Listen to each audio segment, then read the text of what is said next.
find their way before gazettement to the assemblies so that they can be able to be working in tandem with the designs and nature of legislation in the county.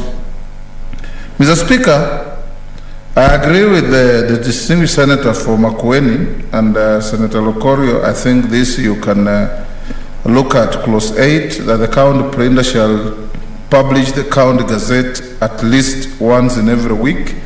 I would encourage that we call it the Kenya Gazette Isiolo edition, or Garissa edition, or Turkana edition, so that it remains part of the Gazette notice, which is the Kenya Gazette, but an edition coming from each county, so that if it's an edition from Bungoma, it's Kenya Gazette Bungoma edition, or Kenya Gazette Bomet edition, or whatever county is publishing. I also, Mr. Speaker, would want to encourage that once this is passed, the personnel that will be able to man this office must be highly qualified. Mr. Speaker, in this country today, we still don't have adequate printers, properly trained. So we would want to see that the national government, through the government printer, assists the counties in manpower development and manpower transfer, so that we don't have mediocre characters being put in the office and rolling out Kenya Gazette, whichever edition, that is full of mistakes and does not carry clear messages, because every Gazette notice has a consequence in law. In so doing, Mr. Speaker, it will be good for the national government printer, as we devolve this office, to liaise with each county in assisting the startup and setup of the county printer. We should also encourage, Mr. Speaker, that as my colleague from Makueni said, each office of the government printer in whatever edition in the county has a legal mind to assist them to make sure that whatever is being printed carries correct legal consequences, so that we don't have just prints rolling out from persons who have good intentions but poorly trained in law or not trained at all, and printing things that can cause problems in their interpretation and in their consequences. This is important, Mr. Speaker, because if you listen, Mr. Speaker, to what happens between the counties and the national government printer, the counties are literally held at ransom. A speaker of an assembly who sends material for printing finds himself frustrated because the governor will place a call to the government printer and say, don't print that. Probably the speaker is calling for a special sitting whose consequence is to affect the governor, and the governor doesn't want it. The governor then sets out to manipulate the office of the government printer, and the work of the assemblies are then frustrated.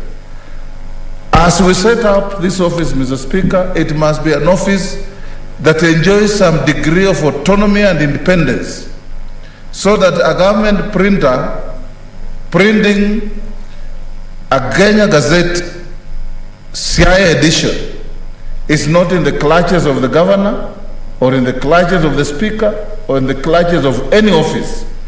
Because when prints are sent, they carry heavy messages that must be done, and I can see Senator Lokoria said that once it is sent, they must print within 7 days. But sometimes, currently, Mr. Speaker, the government printer just decides what to print and what not to print. And you can queue forever. I have seen, Mr. Speaker, for example, the impeachment of Governor Waititu.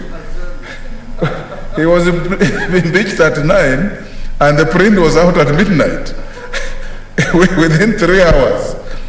super efficiency, Mr. Speaker. And I'm sure that efficiency was caused by some force somewhere. Because there are other prints that are queuing at the government printer, and I'm sure that force, Mr. Speaker, is not the office of the Speaker of the Senate. Because of course, it's not. The Speaker was just also efficient in signing. Because, Mr. Speaker, I have no doubt whatsoever that the Speaker of the Senate had no vested interest in the impeachment of that governor or any governor for that matter. But the forces elsewhere worked super efficiently to ensure that nobody could injunct the gazettement of the impeachment, so that when you now, as a lawyer, turn up in court and say we wanted to get an injunction, you are told you can't injunct what has already happened. You start looking for a different avenue to deal with the matter. So this bill, Mr. Speaker, is a bill that we need to fast track, and I believe when it goes to the National Assembly, it will not suffer the fate many of our bills always suffered, going there to gather dust in the office of the leader of government business, so that we finish it quickly, we operationalize it, and enable counties to publish their bills and have portals where anybody can access. And Mr. Speaker, this House, if you look at Article 96 of the Constitution, this House serves as a defender of counties. Senator Orengo is not here to defend Siaya County. He defends counties, all the counties of Kenya.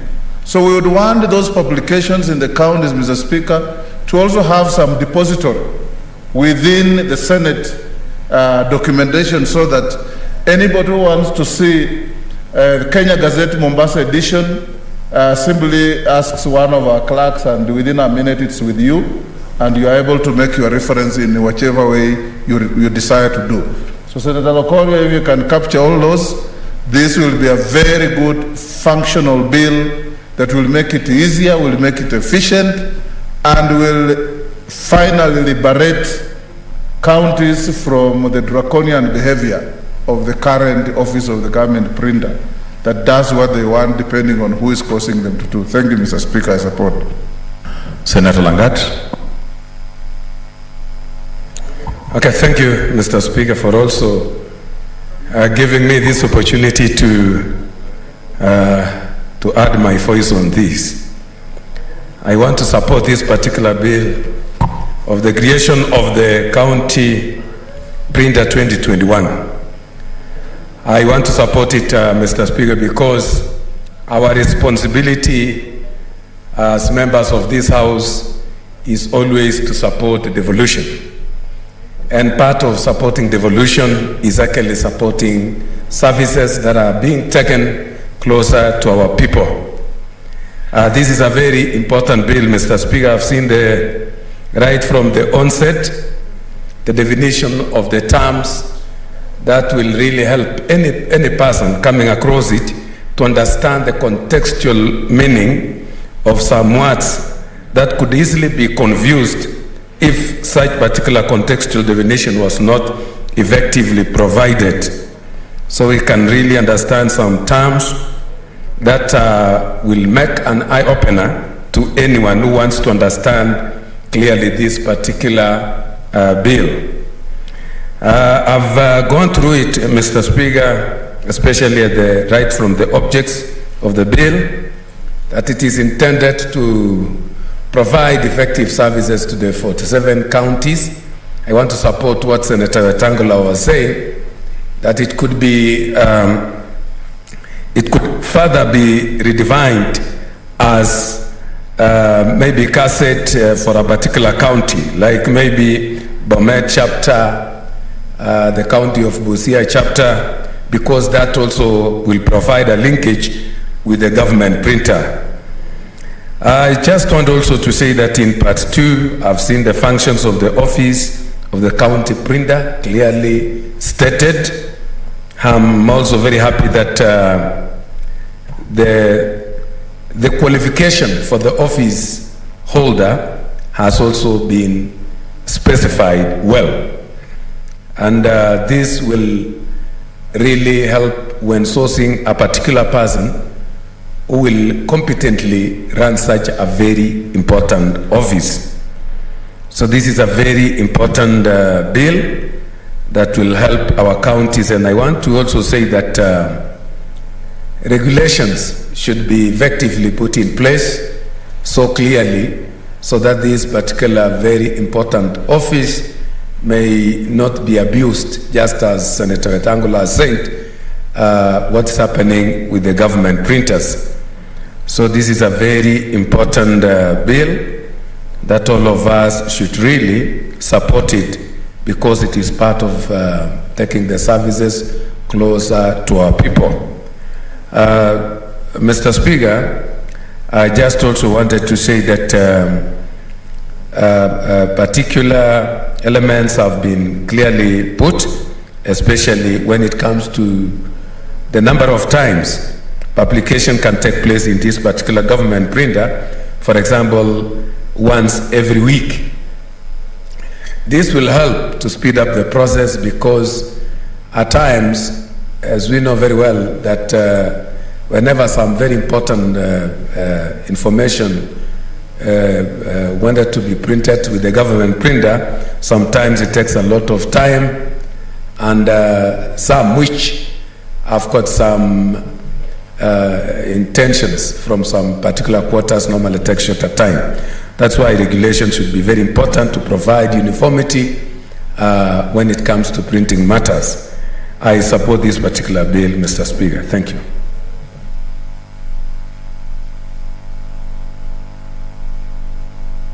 Senator Maruma.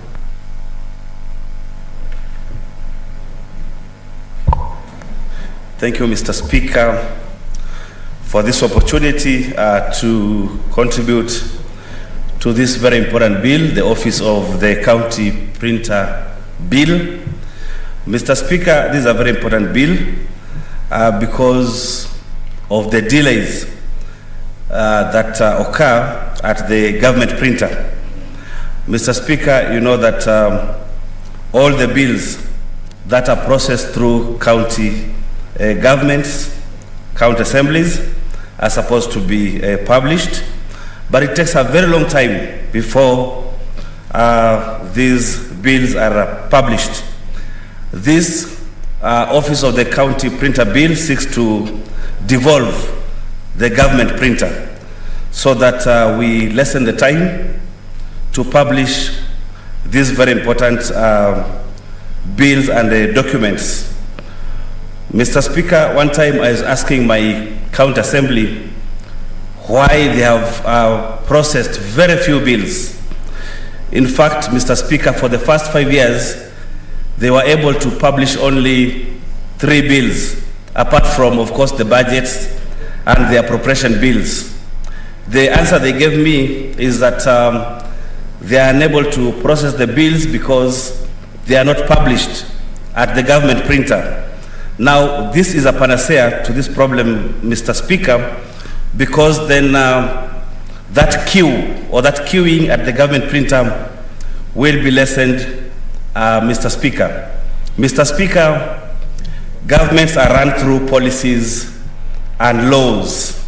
Now, if it takes a lot of time before the publishing of the bills is done, then it means that whatever activities, whatever regulations are supposed to be done, or whatever controls are supposed to be undertaken by governments through legislation will delay.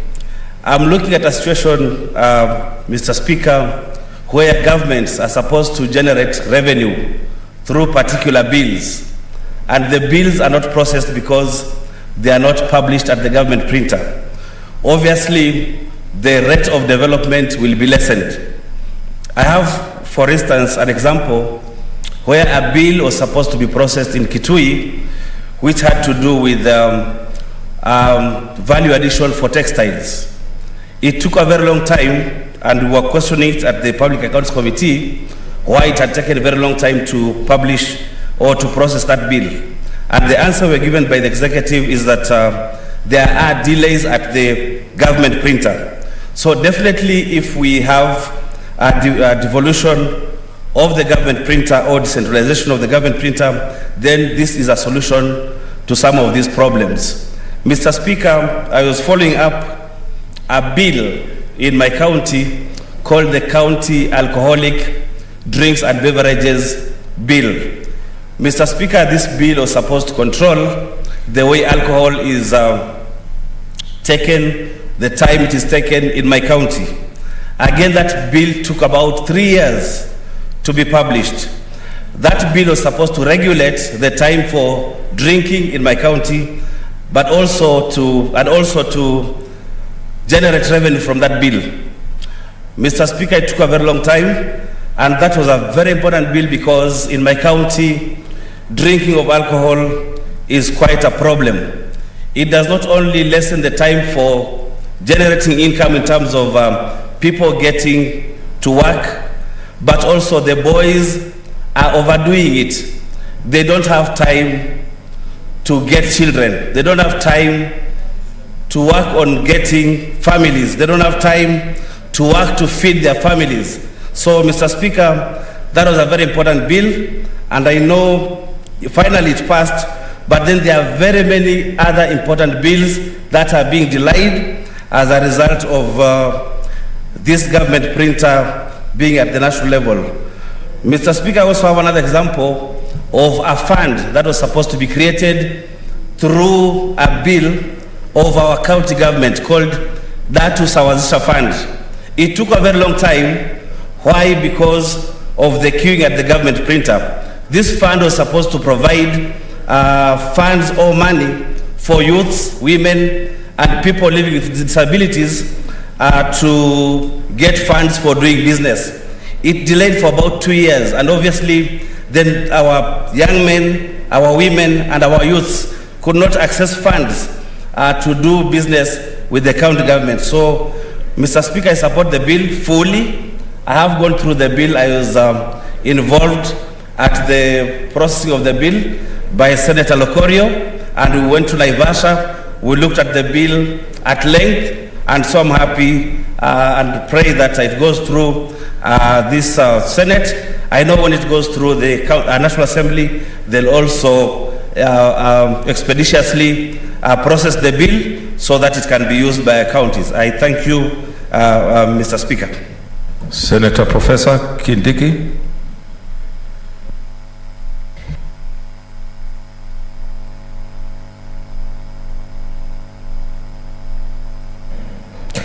Thank you, Mr. Speaker. Thank you. I almost say it's good to see you, but I realized I'll be out of order. Mr. Speaker. Should be there. Mr. Speaker, thank you. Thank you for this opportunity. I want to support this bill for the following reasons. First, this bill gives effect to section or Article 6(2) of the Constitution that demands that services of government be decentralized to the lowest level.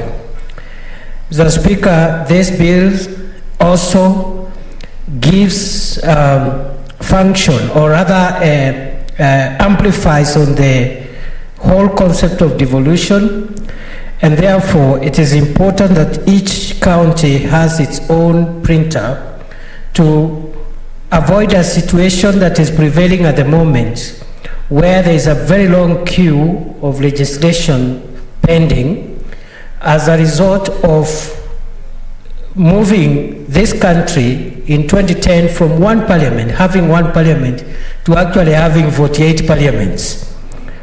In fact, 49, because you have 2 houses at the national level and you have mini parliaments in each of the 47 counties. So you can imagine the level of printing that is required for legislation alone, not to mention even delegated legislation, notices, etc.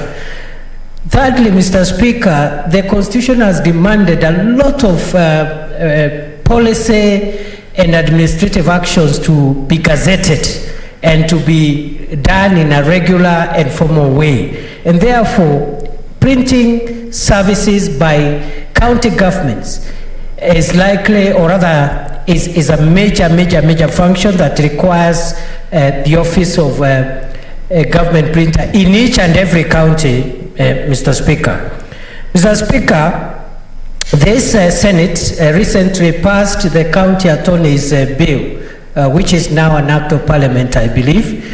It is therefore hoped that every county attorney in the 47 counties will be able to align the legislation that is being churned in each and every county assembly with the national legislation. I say so, Mr. Speaker, because if you look at Article 190, 191 thereabouts of the Constitution,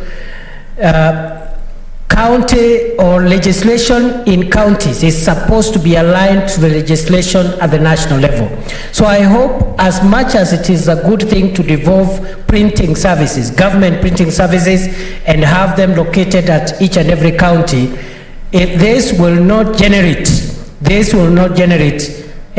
conflicts between the laws which are being published at the county level and the laws that we pass at the national parliament level. So, Mr. Speaker, it will be the work of each and every county attorney to ensure that county level legislation which is printed, whether statutes or delegated legislation, is aligned to the legislation and delegated legislation that is published at the national level, so that the purposes for which Article 190 of the Constitution speaks to can be achieved. Without much ado, Mr. Speaker, I support this bill. It is a good bill. It will help achieve the objects and purposes of devolution. Thank you. Senator Musurube.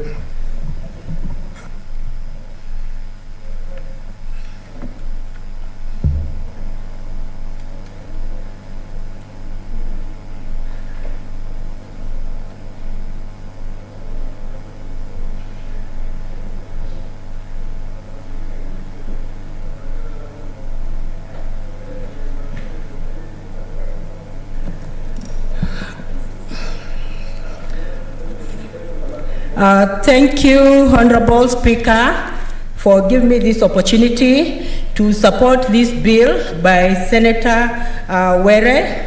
And Honorable Speaker, I want to state that this bill is actually late. It ought to have come when the county governments were, when the country was devolved and the 47 counties were actually established.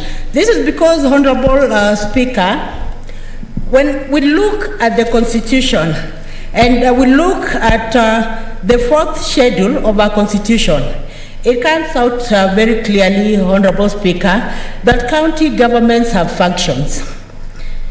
When you look at the Constitution, Part 2 of the fourth schedule, the county government has close to around 14 specific functions.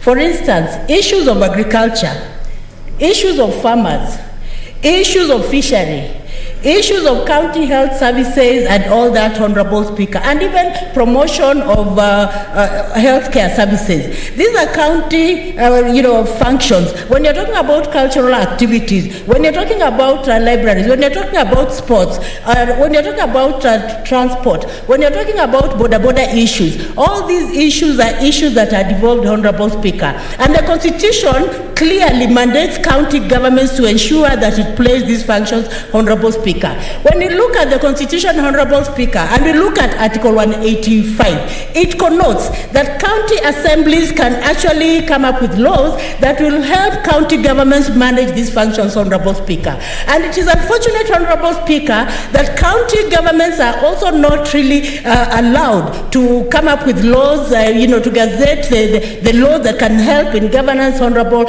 Speaker. So I want to say, Honorable Speaker, county governments are like a toothless bulldog, Honorable Speaker. And this bill of Senator Were, when it becomes law, it is going to empower county governments in a way that they're going to legislate. They're going to come up with laws that are going to help in them performing their functions constitutionally, Honorable Speaker. Honorable Speaker, we are devolved. We have 47 counties. But these counties cannot function without laws, Honorable Speaker. There are laws that help in, ensuring that things are done properly in counties, that whatever is said, even at the county assembly, is legislated, and it also becomes law, Honorable Speaker.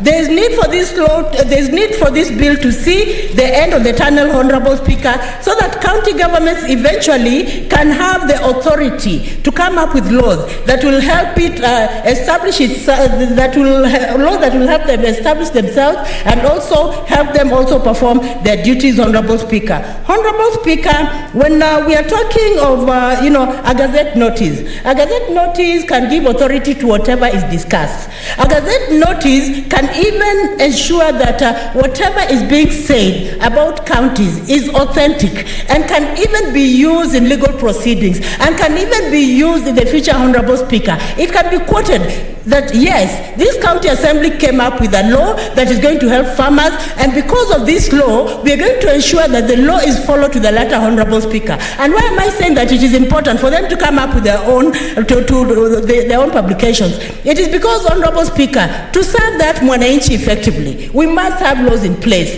And when something becomes a law, then everyone is mandated to follow the law, Honorable Speaker. We have had farmers suffering the way they are actually not getting service deliveries. We have had even in the transport industry, borders complaining and all that, Honorable Speaker. And I want to say, Honorable Speaker, it is a mandate as a Senate to ensure that this bill becomes law, so that eventually when it becomes law, county assemblies can come up with bills. County assemblies can even gazette the bills, and when they gazette the bills, Honorable Speaker, they can be followed to the letter. Honorable Speaker, as a Senate, we have no option. We just have to ensure that this bill is becoming law. Honorable Speaker, unless a bill is published, it cannot become law.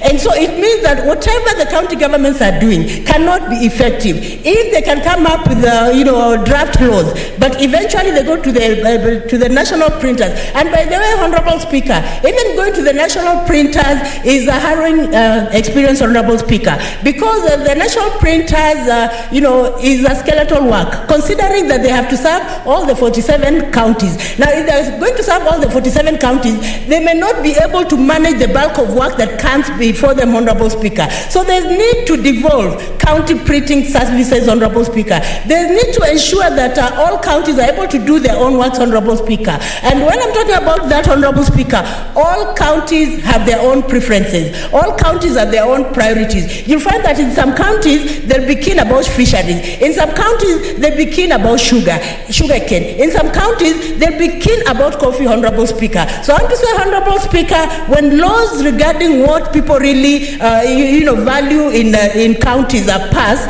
and these laws are, after assent, they are published in the Gazette, then they become law, they become authentic, they become valid, and it becomes also an encouragement to county executives, Honorable Speaker, because it also becomes, valuable to county assemblies, Honorable Speaker. Because if they can be in the county assemblies legislating, and eventually whatever they're legislating does not become law, or it takes a whole long period to become law, it becomes very discouraging, Honorable Speaker. I want to say, Honorable Speaker, that this bill by Senator Were, it looks, small, but it's heavily loaded, because it is touching on each and every aspect we do at the Senate, Honorable Speaker. As a Senate, we represent the counties and the interests of the counties. So whatever we do has to do with counties. So it is just in the interest of the Senate that everything we do is also supporting the counties. So which means that communication has to be in the counties, so that whatever is happening in the counties, it is communicated, it is gazetted, and when it is gazetted, it becomes law. Then that way the counties will actually have the strength to do what they are doing, Honorable Speaker. Honorable Speaker, we must also know, Honorable Speaker, that when people are overworked in the amount of work they're doing, they may not be effective, Honorable Speaker. Like the national printers, they're actually overworked the amount of work they're doing. And yet, this work can still be devolved, so that every county government has an office that deals with, with bills, with legislation and all that. And then an officer is also put in charge of the bills that go to be printed, and also that officer has a secretariat. So, Honorable Speaker, I support that this bill needs to become law, so that eventually we are able to serve that common man, and not not only serve that common man, but serve the common man effectively, Honorable Speaker, because that is our mandate as a Senate. Remember, Honorable Speaker, we are here because of the Senate, because of Mwananchi. We are here because of the county government, and to ensure that that Mwananchi in every county government is represented and is satisfied, and the service delivery in the counties, Honorable Speaker. Honorable Speaker, in the 47 counties, you'll find that there's some issues that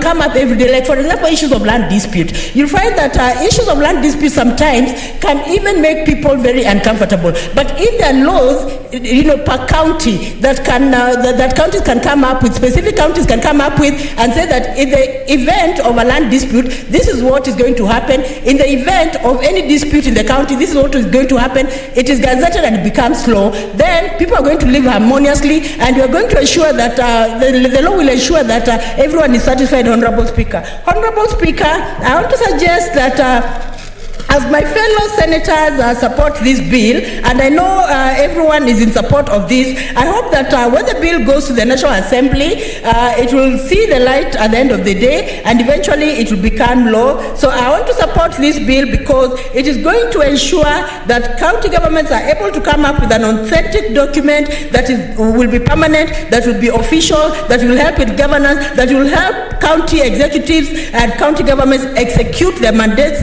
constitutionally, as mentioned in our constitution, and the fourth schedule, part 2, the 14 functions of the county government. Thank you, Honorable Speaker. I support this bill. Senator Argura.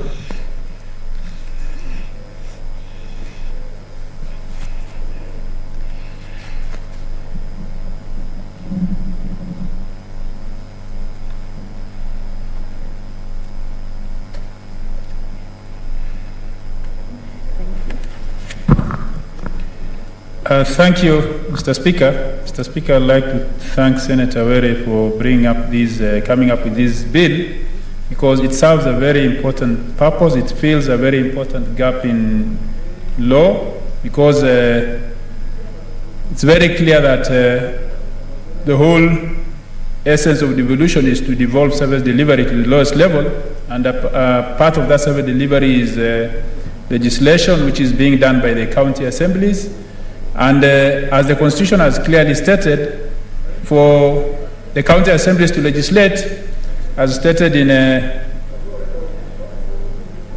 Article 199, it does not take effect until it's published in the Gazette, and it talks of the County Gazette and also the Kenya Gazette. We have the Kenya Gazette, but the County Gazette, which is being referred to in the Constitution, which Constitution was actually promulgated in 2010, still is not in effect, and the Kenya Gazette, as it has been discussed or indicated by the earlier contributors, is being overworked, and also it affects actually the service delivery at the county level, because they have to queue to get their laws published and gazetted. And in this case, this serves a very important purpose. First of all, in fulfilling that loophole or that vacuum which is there, because an institution is being referred to in law and it's not in existence. So it's hindering performance of the functions of the counties. And also, it's very clear that because of the importance of a gazette notice, which is having the force of law, people at the county level who seek service from the government at that level still have to come to the government printers in Nairobi to gazette whatever they want to have gazetted. So this is a very important bill, and it fills a very important purpose. So it's very important to have it, and I hope once it's passed, then the counties can operate smoothly without having to come to Nairobi to queue for the publication services. Mr. Speaker, the only thing which I'd like to have the sponsor of the bill look at is the issue of having that office under the CEC, because it has been referred to in terms of maybe manipulation by the governor. It needs to be, because a governor sometimes may be an interested party, it needs to be having some independence at that level. how it will be crafted, so that, as you can see, the recruitment is being done by County Public Service Board, which is an independent body at that level. If that also could have some independence, so that there is that feeling. Sometimes, even when the members of the public need to have something gazetted, it might have some negative impact on the governor or the government itself. So if they are controlling it, then it may not be easy. As it has been referred to in the case of, if it's something to do with maybe an impeachment of a governor where the speaker is calling a special sitting, the governor may have some way. Even at this level now, at the national level of the government printers, then if the governor, he or she controls the county gazette, then that person will have more effect on that performance of its function. So there's need to look at how it can be independent still at that level, the county level. Mr. Speaker, this is a very important institution at that level, and we need to support it, and I hope that the bill will quickly go through the two houses so that the counties will have that autonomy and they will be able to plan their legislations. But as it has been said, there's need to link the county gazettes with the national gazettes, and also so that, as it has been said, maybe it will be an edition at that county level. Maybe the Kenya Gazette, Marsabit edition, Isiolo edition, that way, and it should be available to all Kenyans, because I believe a law enacted in any part of the country will affect all Kenyans, because they'll need to maybe get service even in that part of the country. So they need to know that a law has been passed in Marsabit. Even if I'm in Nairobi, then it will affect me when I like to access some service in Marsabit. So there's need to have that circulation, and if there's a way to have it anchored in law, so that once it's published at a county level, it's still available at the national level. Maybe there's a way of linking the publications of the county gazettes with the national, the government printer, so that it's easily available to all Kenyans. Thank you, Mr. Speaker. Senator James Orengo, Leader of Minority.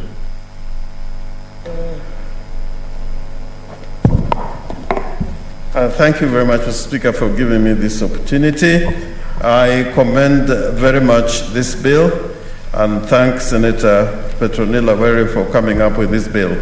It's creating a legal framework for the enforcement of the provisions of the County Government Act in relation to the need to have a county gazette, and also generally under the Constitution that normally the publication of bills is a necessary instrumentality for decisions to be effected.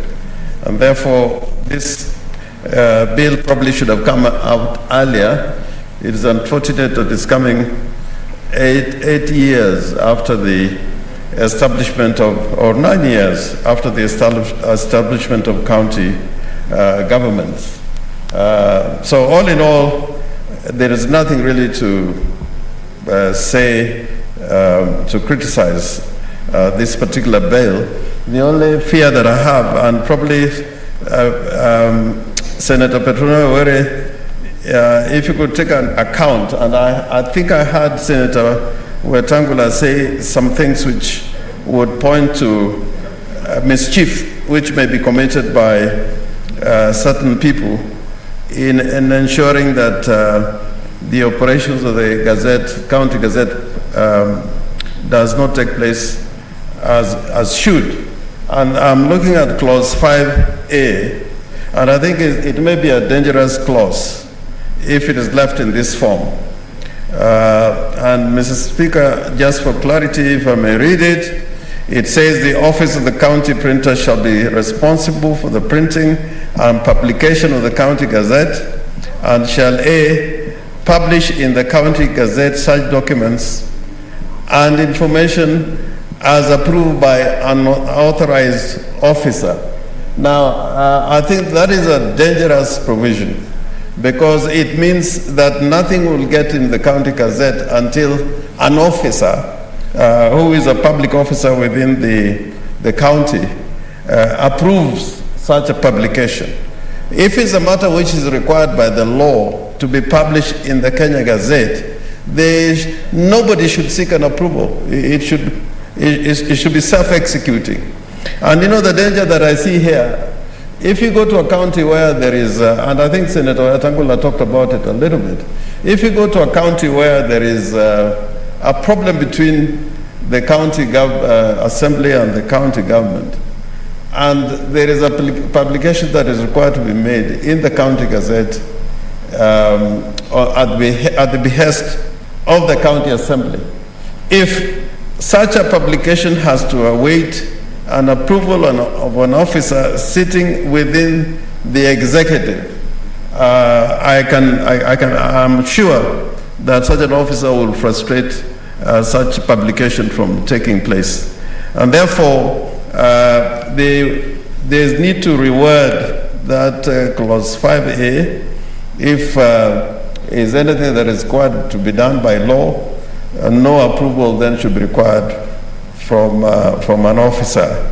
And such an officer is said to be acting under the office of a county member of the county executive committee. So I'd propose that this particular clause be reframed so that no one within the county executive can frustrate any publication that is required by law, be it national law or laws made by the county assembly.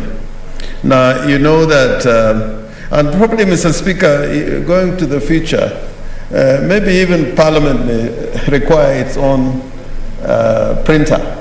I'm not sure that, I'm not talking about a gazette, but probably with the amount of printing in terms of legislation that normally accompanies the enactment of legislation of both houses, for purposes of accuracy and record, we may need to think about whether we need such an office within Parliament.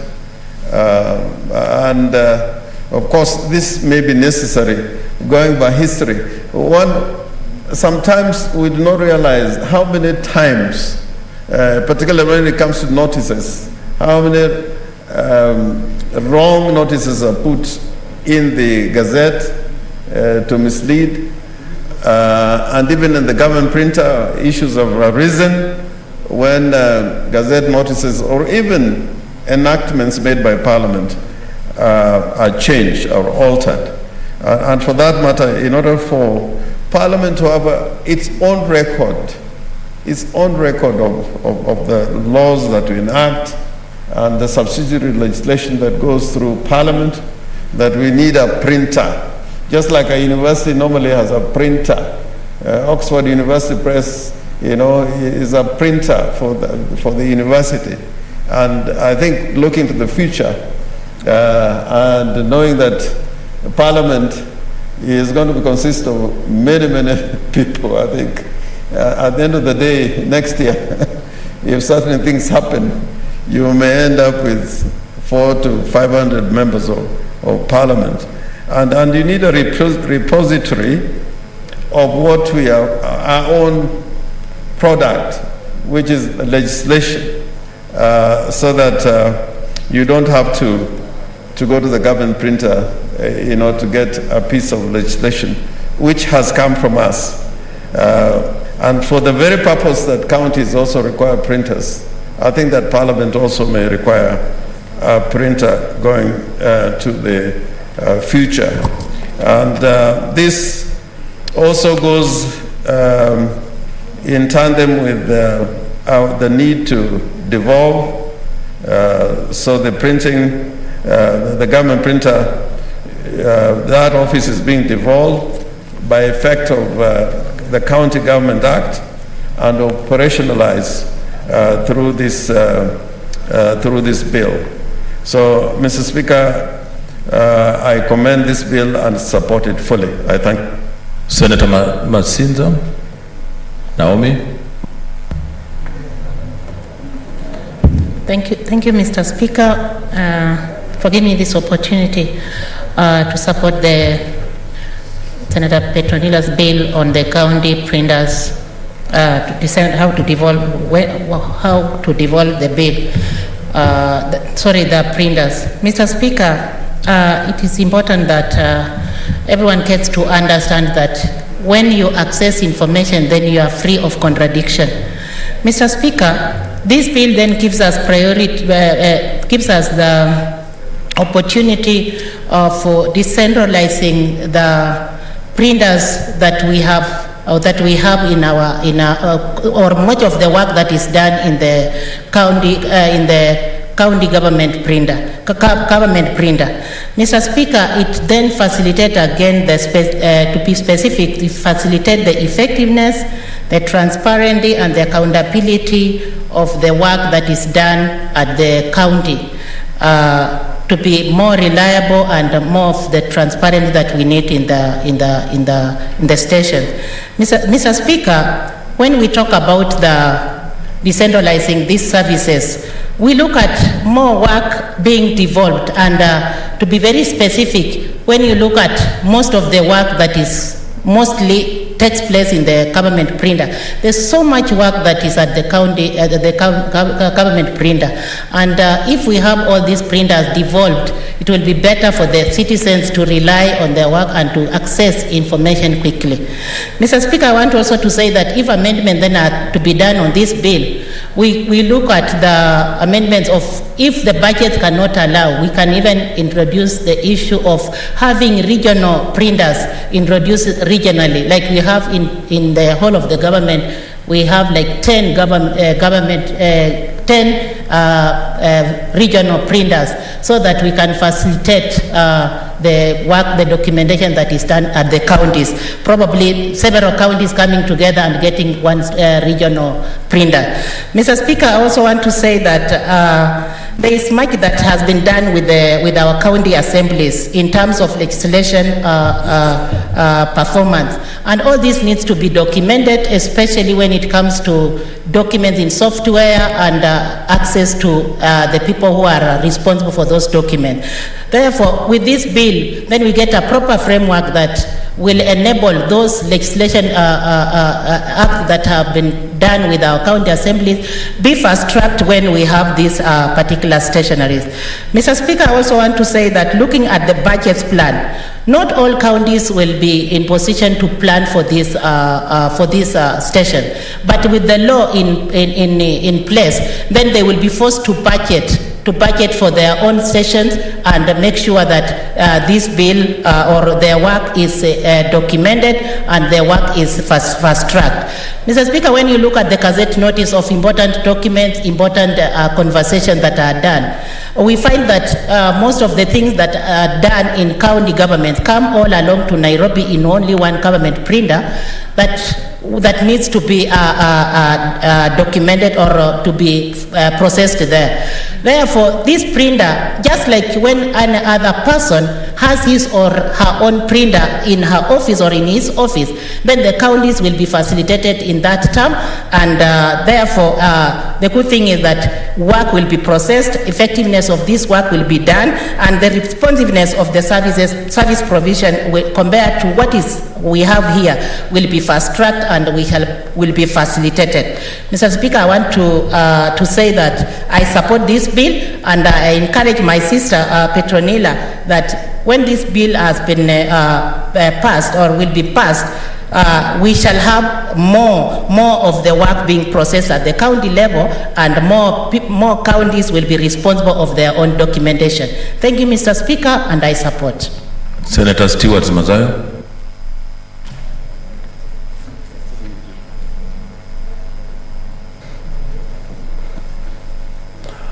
Asante Bwana Spika. Bwana Spika, kwanza nataka kumtolea shukrani sana dada yetu Were kwa kuweza kuja na bili kama hii ya mchapishaji wa taarifa hususan yanayojiri ndani ya county, serikali za county. Ni mchapishaji wa magazeti ambayo yanahusikana na serikali za county. Mr. Speaker, ni jambo ambalo limekuja, Bwana Speaker, ni jambo ambalo limekuja kwa saa kamilifu ya kwamba wakati huu tunahitaji kuona kwamba sheria zetu za county zimewezwa kukimu ili ziweze kusaidia watu walio nyumbani. Bwana Speaker, kwa mara nyingi sana tunaona ya kwamba kumekuwa na ucheleweshaji wa kuchapisha taarifa ndani ya serikali za ugatuzi. Hususan imekuwa ni lazima waje Nairobi, ni lazima wapate kibali kutoka kwa mchapishaji wa serikali ya kitaifa, alafu ndio taarifa zao ziweze kuchapishwa katika gazeti la serikali. Hivi sasa tunasema ya kwamba pia county ziwe na uwezo, umuhimu wa kuweza ya kwamba kuona ya kwamba ikiwa ndani ya serikali zao ikiwa ndani kunahusikana na mambo ambayo yanahitaji kuchapishwa, itakuwa na urahisi zaidi. Bwana Speaker, tunaona hii ni sawa kabisa na hakuna ukiukaji ama uvunjaji wa sheria. Tunaona ya kwamba mkondo kama huu unaweza kusaidia sana katika zile kaunti. Ndio sababu hapo awali ama hapo kitabu kidogo tuliweza pia tukapitisha kwamba kuwe na mkuu wa sheria ambaye ni county attorney, mkuu wa sheria katika serikali zetu za ugatuzi. Kwa hivyo sasa, kama vile tunaongea hivi sasa, wako wale wakuu wa sheria katika county zetu zote 47 katika Kenya. Hivi basi, ikiwa uchapishaji pia utapata mwenye kuongoza, kuwe na yule anayeongoza katika uchapishaji wa taarifa ambazo zitakuwa zinalemea hususan county ama majimbo yale ambayo yako katika Kenya hivi sasa katika serikali ya Kenya 47, itakuwa ni sawa kabisa. Bwana Speaker, tumeona ya kwamba imekuwa bora pia ya kwamba katika uchapishaji wa bili hii kuna watu wengi wana njia nyingi za kufanya ukora ama ufisadi. Wanaweza kuleta mambo ambayo yanaweza kuchapishwa na hatimaye hayo mambo yakawa ni ya uongo ama hayawezi kufanyikana, lakini tunaona ya kwamba yanaweza kupatikana katika lile gazeti. Bwana Speaker, adhabu imepeanwa ya kwamba ikiwa mtu atakiuka sheria hii ama kutakuwa na uchapishaji bila ruksa ya yule ambaye anapeana ruksa ya kuchapishwa, basi huyo huenda akalipa zaidi ya $100,000 ama akawa na kifungo. Bwana Speaker, ninaona kwamba hii itakuwa ni onyo kali sana kwa wale ambao pengine bili hii ikipita itaweza kusimamisha wale ambao wako na nia kama hizo. Bwana Speaker, kwa kumalizia, tunaona pia vile vile huyu mchapishaji katika hili gazeti ambalo litakuwa la kuchapisha taarifa muhimu za serikali zetu za county, ni kwamba ni lazima awe pia ameweza kusoma. Hususan tunasema ile takriban ile degree yake atakayokuwa yuko nayo ni lazima iwe degree ambayo inahusiana na mambo ya uchapishaji wa magazeti ya serikali. Hili ni jambo muhimu kwa sababu tutakuja kuona ya kwamba si kila mtu anaweza kuwa printer. Pia katika ule printer sio kila mtu anaweza kuwa mchapishaji, lakini kila uchapishaji unakuwa na taaluma yake.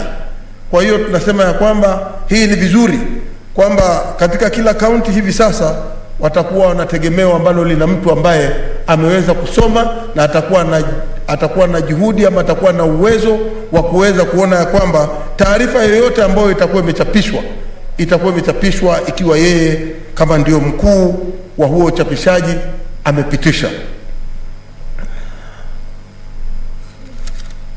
Bwana Speaker, la mwisho kabisa,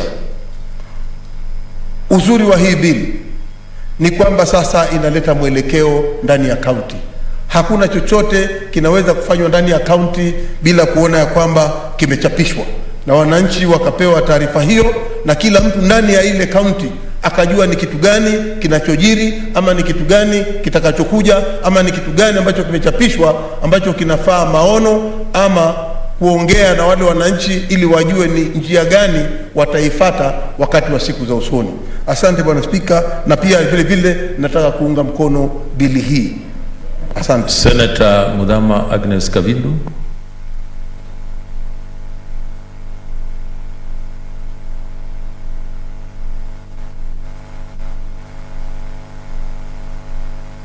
Me this opportunity to be able to contribute to this bill of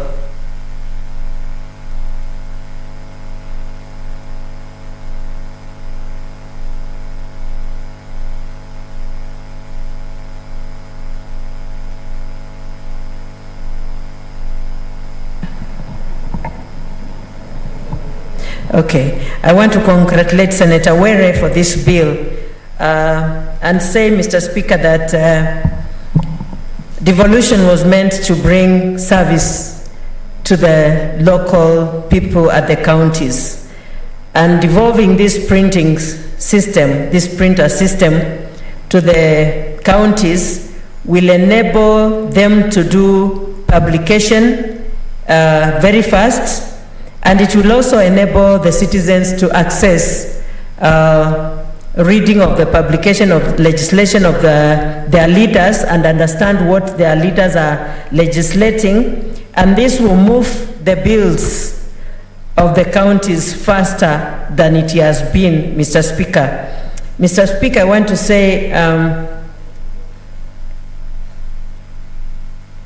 this will also enable the counties to have a communication accountability, and so it will also provide jobs. Since we have the attorneys at the county level, this will also provide jobs for the citizens. And so, Mr. Speaker, I stand to support this bill. Thank you. Senator Wario. Asante Speaker kwa kunipatia nafasi hii. Mr. Speaker, nami nimesimama kuunga mkono mswada ambao umeletwa na Senator Were, mswada wa kuchapisha na kupeleka nakala za uchapishaji zote katika sehemu za ugatuzi zote za kaunti. Bwana Speaker, vile unavyojua government printer huko juu iko na kazi nyingi sana. Uchapishaji umerundika sana na umekuwa mwingi, na kwa hakika wakati huu ambao mswada huu dada Were aliweza kufikiria na kuileta, kwanza ni kupunguza ile kazi mingi ambayo huko juu kwa government printers ambazo zimerundika zitapata uchapishaji katika sehemu tofauti tofauti ya ugatuzi. Na kwa kweli Bwana Speaker, wale ambao watakuwa wanataka kupata nakala za siku zilizopita watakuwa wanaweza kupata nakala hizo ambazo ziko tayari katika kaunti kwa urahisi, sababu mtu ataweza kuangalia tu uchapishaji huo umetoka tarehe gani.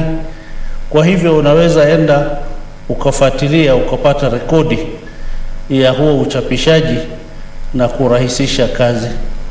Na Bwana Speaker, unavyojua ugatuzi umeletwa kwa sababu ya mambo kama hayo, ili kila kaunti iweze kujisimamia na iweze kujifanyia mambo yake, na pia watu watapata kazi kwa wingi, sababu japo ofisi ya uchapishaji itafunguliwa katika ugatuzi hizi, basi ofisi hiyo ya uchapishaji itakuwa iko na wafanyikazi wengi ambao watakuwa wanaajiriwa katika ofisi hizo za uchapishaji. Katika hali hiyo sasa, basi itakuwa imefungua fursa kwa watu fulani kuweza kupata makazi katika ofisi hizo za uchapishaji. Bwana Spika, ninaunga mkono. Asante. Senator Mwinyi Haji Mohamed. Asante Bwana Spika kwa kunipa fursa hii kuchangia mswada wa mchapishaji wa serikali ya counties. Mheshimiwa Spika, mswada huu naunga mkono kwa sababu umekuja katika wakati mwafaka kabisa. Tumeona kutoka ugatuzi uanze karibu miaka 8 sasa ama miaka 9, tumekuwa na changamoto nyingi za serikali za county kuweza kuchapisha miswada yao kwa wakati na vile vile kuwasilisha stakabadhi muhimu ambazo zinatumika kuendesha serikali hizo. Mheshimiwa Spika, kwa mfano, serikali nyingi za county zinapata shida kuwasilisha miswada yake kwa mchapishaji mkuu wa serikali na kuchapishwa kwa wakati. Swala la kuchunga sheria, Mheshimiwa Spika, lina wakati maalum ambao atakana kufanyika. Kwa hivyo iwapo mchapishaji wa serikali atachelewa kuchapisha miswada ile, ina maana kwamba zile taratibu ambazo zinatakana kufuatwa ili sheria ile iweze, mswada ule uwe sheria, unachelewa, na hivyo inapunguza nafasi ya serikali za county kuweza kufanya kazi kutumikia wananchi wake. Kwa hiyo Mheshimiwa Spika, kuwepo kwa mchapishaji huyu katika serikali za county itasaidia pakubwa kupunguza kwanza msongamano wa miswada na notisi katika ofisi ya mchapishaji mkuu wa serikali, na vile vile pia itawapa fursa serikali zile za county kuwasilisha miswada yake kwa wakati katika bunge za county, na vile vile pia wananchi kuweza kujua ni arifa gani ambazo zimetolewa kuhusiana na malipo na arifa nyingine ambazo ni muhimu katika maisha ya leo kwa leo. Mheshimiwa Spika, uwepo wa mchapishaji huu wa serikali ya county utasaidia pakubwa pia kuelimisha umma katika zile sehemu ambazo katika kaunti zetu tumeona kwamba kupata gazeti ya serikali rasmi, Mheshimiwa Spika, kama kwa mfano Mombasa inachukua kama wiki ndio gazeti ikitoka Nairobi iweze kufika Mombasa, lakini ikiwa inachapishwa pale pale itaweza kupatikana kwa haraka na wananchi waweza kujua ni sheria gani ama ni mswada gani ambao umeweza kuchapishwa ili waweze kuchangia wakati wa mihadhara au mikutano na wahusika na yani stakeholders. Mheshimiwa Spika, hii pia itasaidia kuchapisha miswada kwa lugha ya Kiswahili ama lugha za wenyeji. Kwa mfano, miswada mingi ambayo inachapishwa na mchapishaji mkuu wa serikali inachapishwa katika ofisi za Nairobi, inachapishwa kwa lugha ya Kiingereza.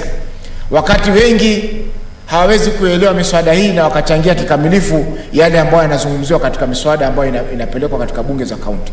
Kwa hiyo Mheshimiwa Spika, hii mchapishaji wa serikali za county itatoa fursa hata miswada ichapishwe kwa lugha za kienyeji katika maeneo yale au lugha ya Kiswahili ili wananchi waweze kuelewa kwa zaidi yale ambayo yanazungumziwa katika mswada hili.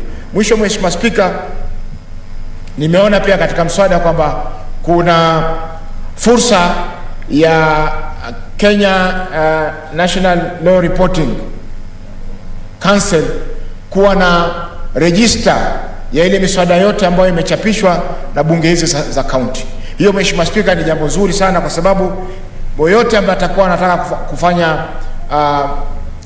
reference ama kujaribu kuangalia ni wapi anaweza kupata miswada hii, itakuwa ni rahisi kuzipata kupitia kwa Kenya National Law Reporting Council, ambayo ni taasisi ya kiserikali ambayo ina uwezo na utaratibu wa kuweza kuweka rekodi hizo. Kwa hiyo Mheshimiwa Spika, naunga mkono mswada huu ambao utasaidia pakubwa kuboresha huduma za serikali za kaunti zetu katika Jamhuri ya Kenya. Asante Mheshimiwa Spika. Senator Farhia.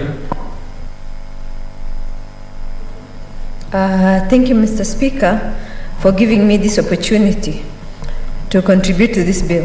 I also wish to thank my sister, Senator Petronila, for sponsoring this bill. It's an idea whose time has come. It's a very good bill. It will make everybody's life easier without belaboring what other people have already spoken about in terms of the added value for this bill. I just want to put a caution, and I'll bring an amendment In terms of Section 2, it says in this act, authorized officers mean governor of a county, a speaker of a county executive member, executive committee member. I think in all those three, there must be a caveat that say if it is an impeachment, then they cannot gazette in the county printers, because you tell me which governor will authorize his own impeachment, which speaker will authorize his own impeachment, which CM will authorize his own impeachment. I think that is an important thing. Otherwise, in terms of oversight, it's going to be difficult for everybody. I think there's been a lot of ideas that have been contributed to this bill. I don't want to repeat what other people have said, but that is the gap I see, and I intend to bring an amendment. In case I don't, Senator Petronina, make sure that it is an amendment that you sponsor. Thank you, Mr. Speaker. Finally, Senator Zawadi. Thank you, Mr. Speaker.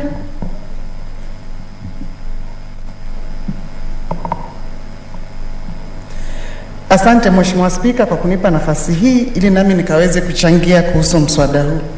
Yangu yatakuwa machache kwa sababu mengi yamezungumzwa, lakini wazungu wanaita, Mheshimiwa Spika, nataka kuongezea kuhusu county assemblies. Kuna miswada ambayo iko kule county assembly ambayo haijaona mwanga wa jua, yaani bado haijawama, zile bills hazijawahi ratibishwa ama hazijawahi andikwa, hazijawahi chapishwa kwa sababu ya msongamano wa miswada mingi ambayo iko kule. Lakini kwa ufupi tu nilikuwa nazungumzia kuhusu barter trade.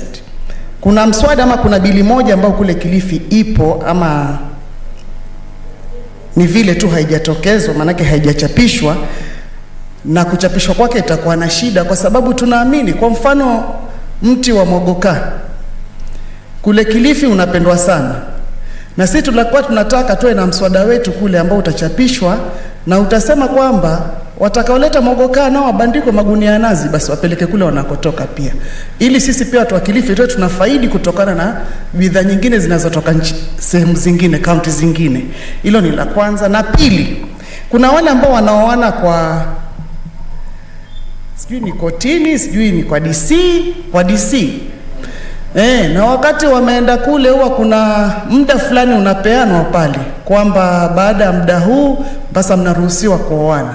Na mara nyingi ule muda huo umeachwa ili inachapishwa kwanza, alafu baadaye ndo watu wanaruhusiwa kuoana. Na utakuta huo uchapishaji unachukua muda mpaka wengine wanaamua kuoana vile vile, alafu wakishaoana baadaye ndo inajulikana kwamba huyu mtu ameoa lakini alikuwa na hili na lile, labda ilikuwa hajalitimiza ama alikuwa na familia nyingine kando, ambapo hilo lingeepukika kama ule uchapishaji ungetoka kwa wakati unaofaa ili watu wakajipanga kifamily.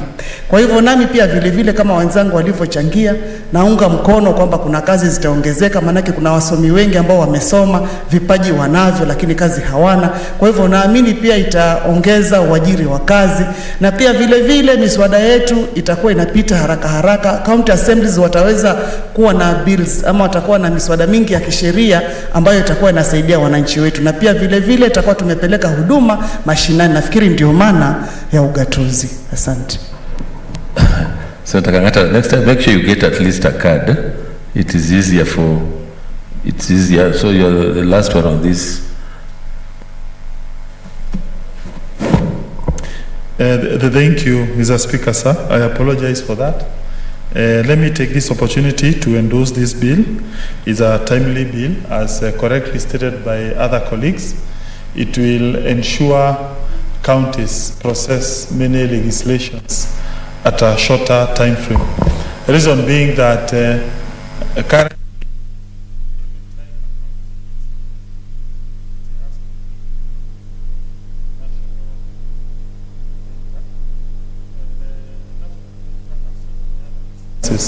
it has to publish from various governmental organizations, the executive, judiciary, also from parliament, and therefore it makes sense if you are to devolve these services. Mr. Speaker, when you look at Article 6 of the Constitution, it expressly provides that the county governments and the national governments, they are independent and also interdependent. That means, strictly speaking, every county should have several matters devolved at their level. You don't have to keep on making reference to the national governments. Particularly when you look at the several important functions that have been bestowed on the county governments, Mr. Speaker, sir.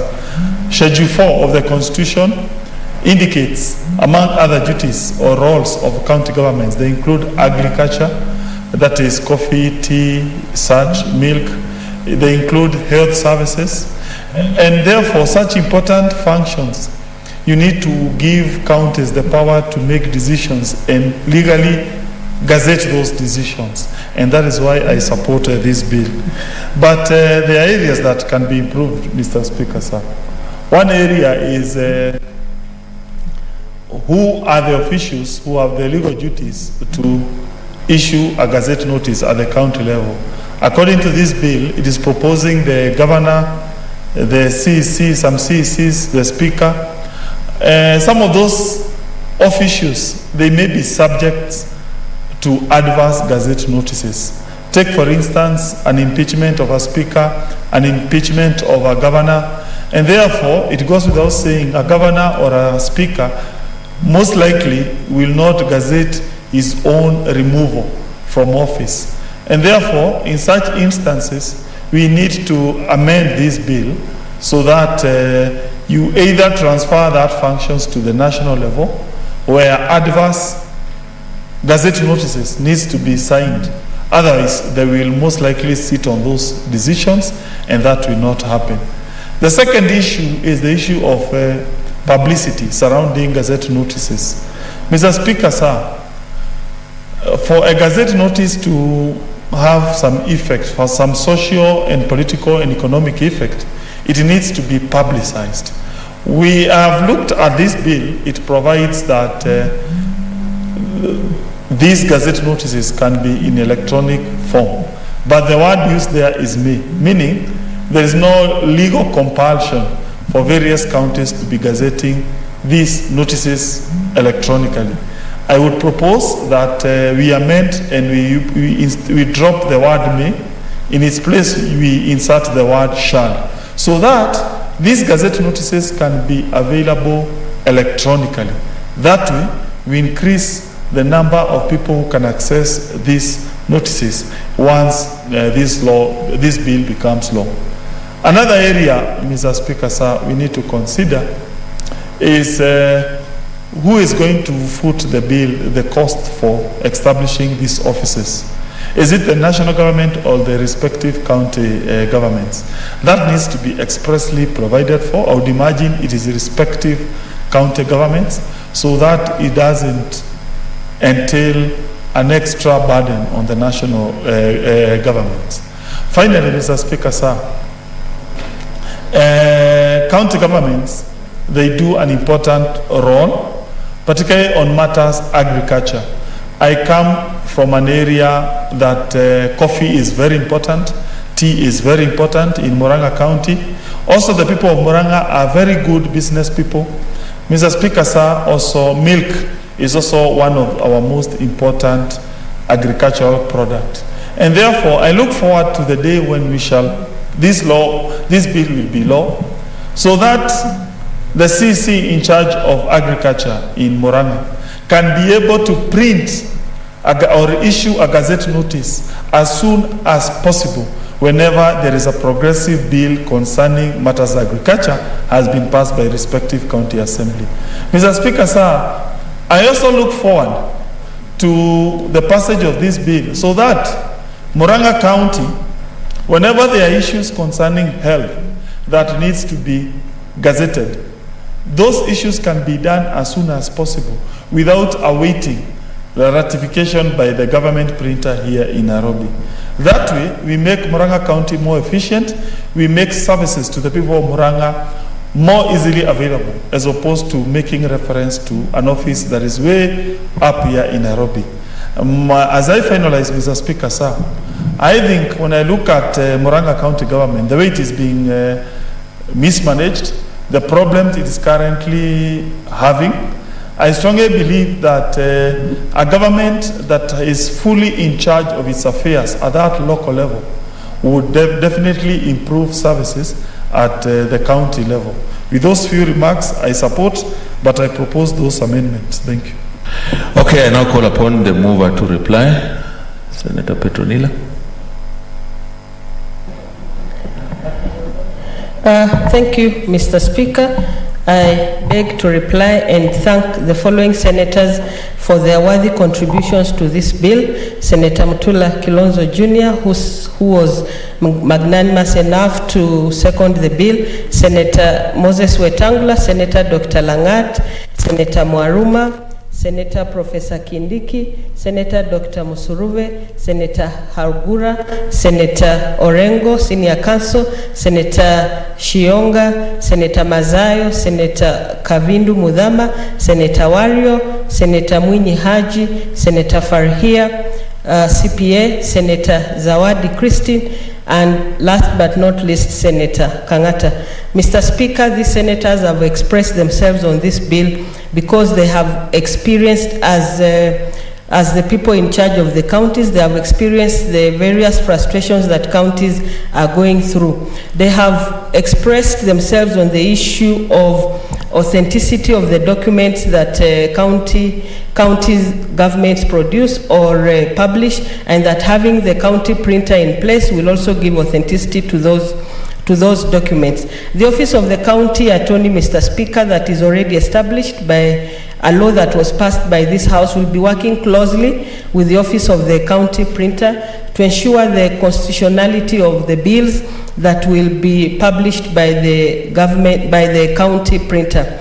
Most of the senators have expressed the frustration of the heavy load that is at the government printer, and that makes them very draconian in their way of operation, and that they actually give least priority to the county business in the job cards that they provide. And Mr. Speaker, there's also suggestions on having a Kenya Gazette that is decentralized in a manner that has Kenya Gazette Isiolo Division, Kenya Gazette Bungoma Division, Busia Division edition, and Kenya Gazette other county editions. This we shall consider as we shall be looking at the various amendments that have been proposed by various senators.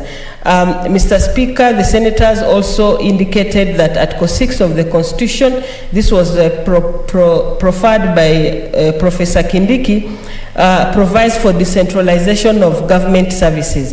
And Mr. Speaker, decentralization or devolution is a reality of the Constitution since we promulgated it in 2010.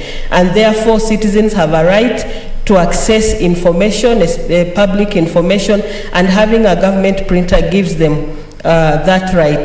That administrative action documents are therefore required to be formalized so that we have authority we have an opportunity to access authorized documents. Most of the senators, Mr. Speaker, also indicated how late this bill is when we are 9 years into devolution, going through the second edition of devolution, and we should not get into the third devolution edition without this bill having put in place. Senator Hagura, Mr. Speaker, said that emphasized the fact that there was already a constitutional requirement for Parliament to enact such a law to actualize the establishment of a government or of a county printer, and therefore the essence of this law. He requested that there be collaboration with the national government printer, which is already in this law as passed, and the various reports that will be passed to the National Law Reporting Council to ensure standardization and some quality control. Mr. Speaker, there are also calls to work on the authorized persons. The amendments proposed by Senator Farhia and Senator Faki to make sure that on the list of authorized officers we make exemptions for cases of impeachment. The senators also emphasized the need for the county printer for the access to information by the public, which I've already outlined. Senator Faki emphasized the timely publications that we shall soon see once this has come into place. Senator Zawadi expressed the frustrations at the County Assembly, having been once also a member of the County Assembly, on the issues of, for example, annulment of marriages that I presume is common in that area. And this bill therefore calls for various applications to make sure that the uniqueness of each county is expressed in the publications that will be in the county printer. Mr. Speaker, I want to thank the senators for their contributions to this bill and assure them that the amendments they have proposed will be considered and included in the bill when we'll be doing the amendment stage. Mr. Speaker, I beg to reply and ask that pursuant to Standing Order 61.3, I beg that the putting of the question be deferred to a later day. Thank you. Okay, thank you, Senator Petronila Were. I appoint tomorrow afternoon as a time for putting the question. Next order.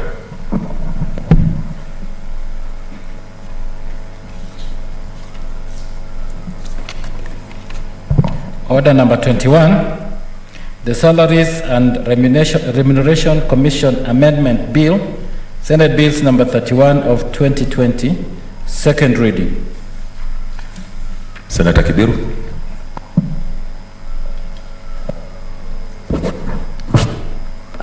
Thank you, Mr. Speaker. Mr. Speaker, I beg to move that the Salaries and Remuneration Commission Amendment Bill number 2020 be now read the second time.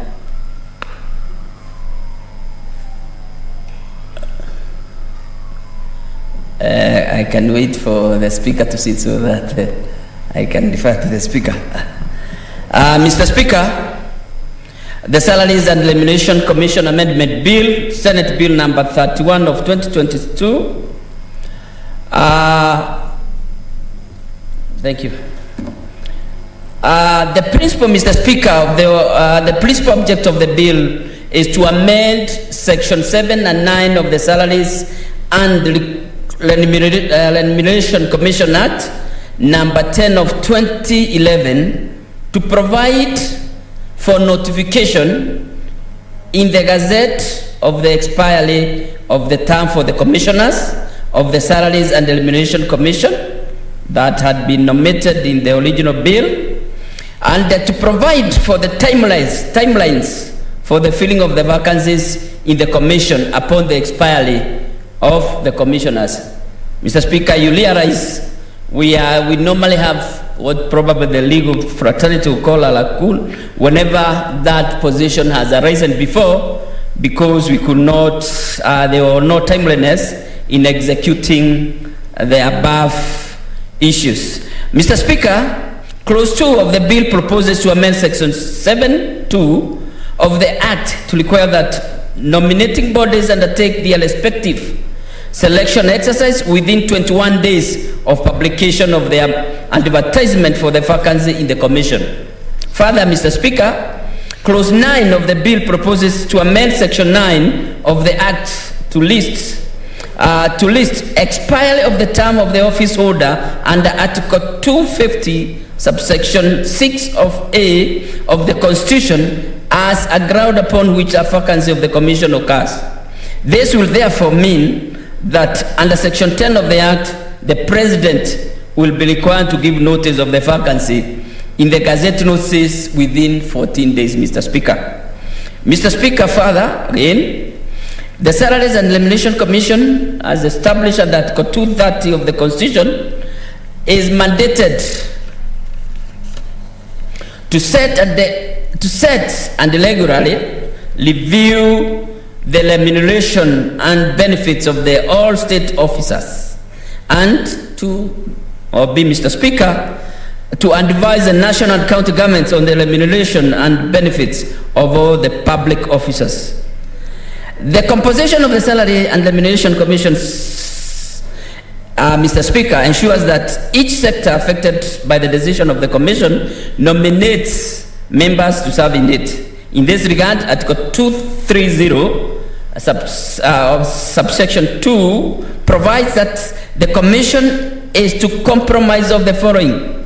One, Mr. Speaker, a chairperson who can be of any gender.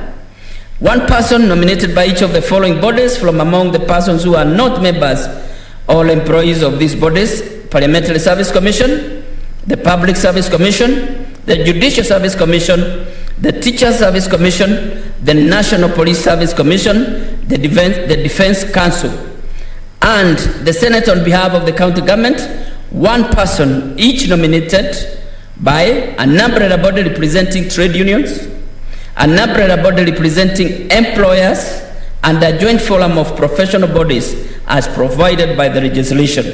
One person each nominated by the Cabinet Secretary responsible for finance and the Attorney General. And finally, Mr. Speaker, one person who has experience in management of human resources in the public service, nominated by the Cabinet Secretary responsible for public service. Mr. Speaker, Section 9 of the Salaries and Remuneration Commission provides for the vacancy in the membership of the Commission as follows. The vacancy in the office of the chairperson and member, which follows that the office of the chairperson or a member of the Commission shall become vacant if the holder, 1, dies by notice in writing addressed to the President, resigns from the office, is removed from the office under any of the circumstances specified in Article 251 and Chapter 6 of the Constitution, and after that, the President shall notify every resignation, vacancy, or termination in the Gazettes within 14 days. Mr. Speaker, it may be noted that expiry of the term of the Commissioner is not listed as the ground which may occasion a vacancy in the office of a Commissioner or a chairperson. As such, there was no specific requirement for notification of the vacancy resulting from the expiry of term in the Gazette within 14 days, as is provided for vacancies arising from the circumstances contemplated under Section 9, subsection 1. In 2018, the Senate participated in nomination of a representative to SLC on behalf of the counties. It is during this exercise that the Standing Committee on Finance and Budget noted these legislative gaps within the law. It was noted that once the term of the commissioners expires, there is no common communication. Notify the relevant bodies or start nomination process. In fact, each of the nominating bodies conducted its process at different timings, depending on when they got information on the need to nominate a representative. Mr. Speaker, it is in this background that led to the committee to resolve to institute the amendment to SLC Act to ensure when the term of the commissioner expires, there is a gazettement of the same and notification of nominating bodies to conduct the process within the set timelines. The procedure of nomination of members of the Salaries and Remuneration Commission is set out in Salaries and Remuneration Act. In this regard, Section 6 of the Act provides as follows. Every nominating body under Article 232B and C of the Constitution shall nominate its representative to the Commission in a competitive and transparent manner in accordance with Section 7. A person shall be qualified for nomination under Article 232 and D or E of the Constitution unless such person holds the qualifications specified. Pardon, Mr. Speaker, a person shall not be qualified for nomination under the said article unless such person holds the qualifications specified in Section 7. Section 7(1) of the Salaries and Remuneration Act provide that within 14 days of the commencement of this act, all of the occurrence of a vacancy in the commission relating to the members under Article 232B and C of the Constitution, the relevant nominating body shall advertise at least in 2 local daily newspapers of national circulation, invite applications from persons who qualify for nomination under the Constitution, and this act for nomination as a member of the Commission.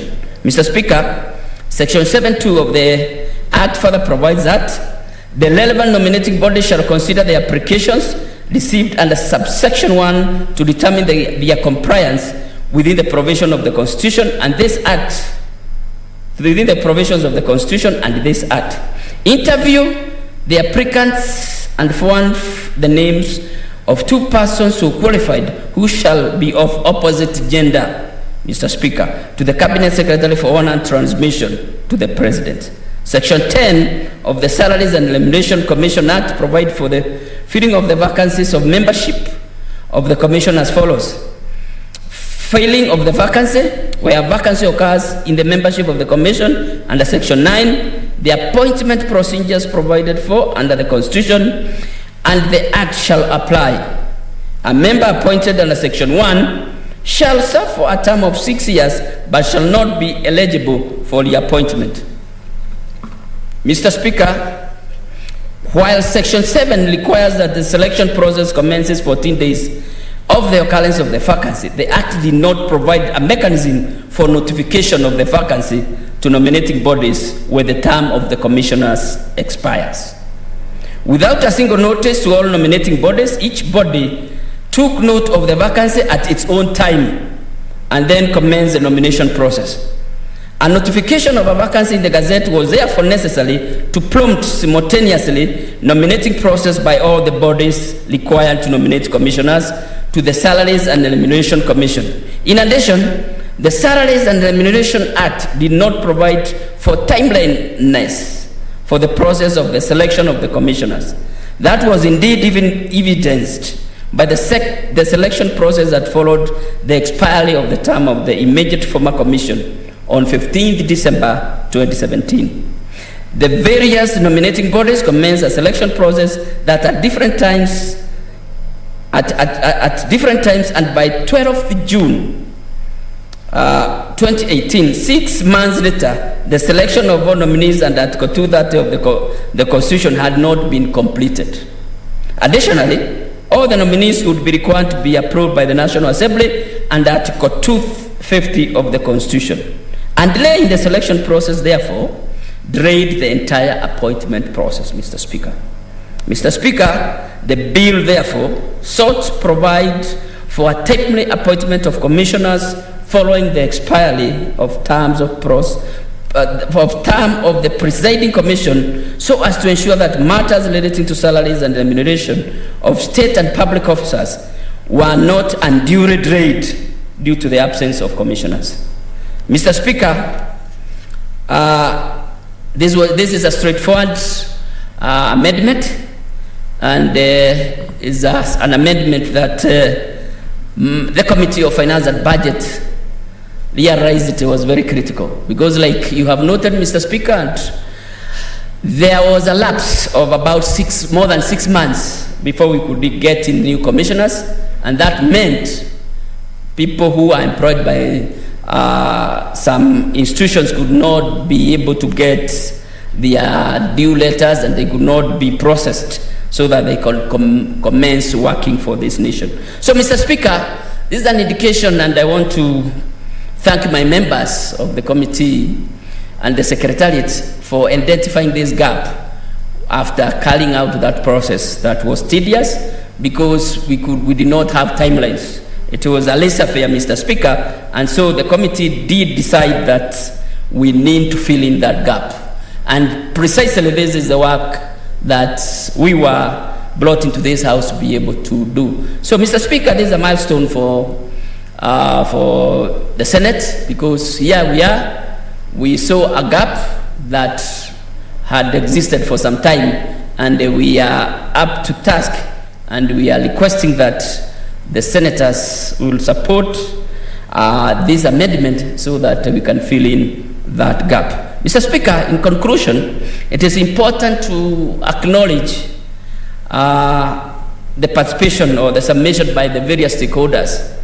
Like as per the requirement of the law, in every amendment or in every law that or every bill that you intend to pass, Mr. Speaker, it has always been and it is mandatory that we carry out public participation. Even in this one, Mr. Speaker, we carried out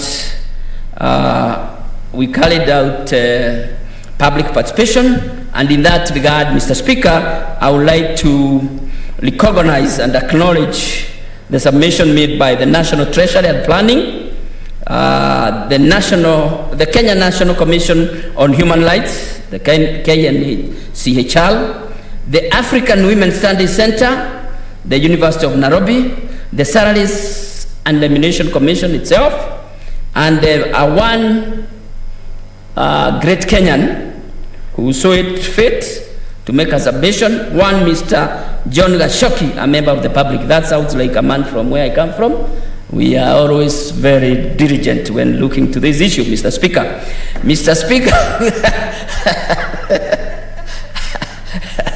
without much ado, I beg to move that the bill be read a second time and request Senator Falia to second.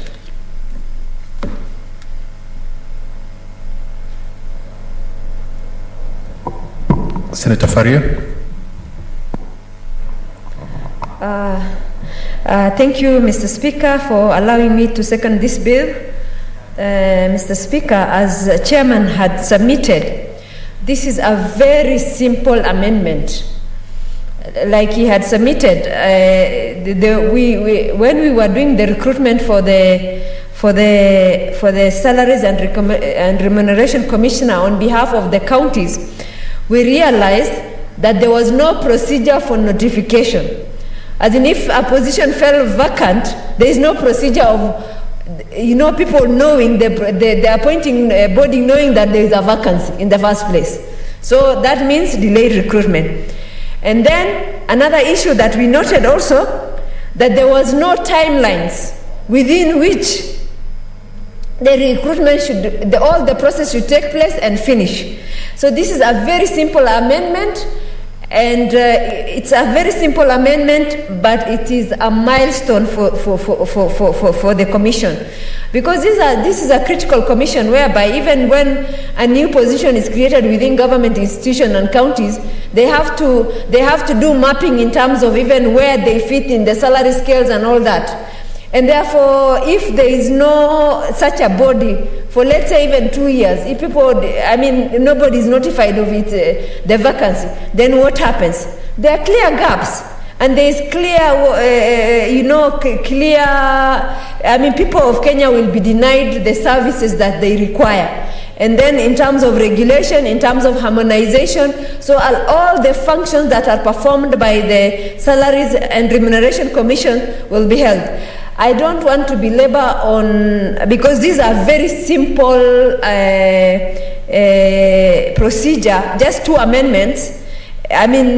So I don't see there's a lot to do with it, but it is fundamental in terms of the functioning of this commission. And therefore I wish to join my chairman in thanking the Senate Committee of Finance as well as the Secretariat for always being top-notch in terms of even performance in this Senate. I thank you, Mr. Speaker, and I beg to second and support.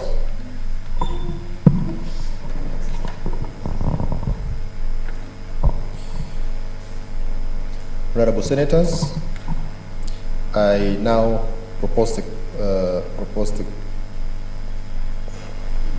question that Salaries and Remuneration Commission Amendment Bill 2020 be now read a second time.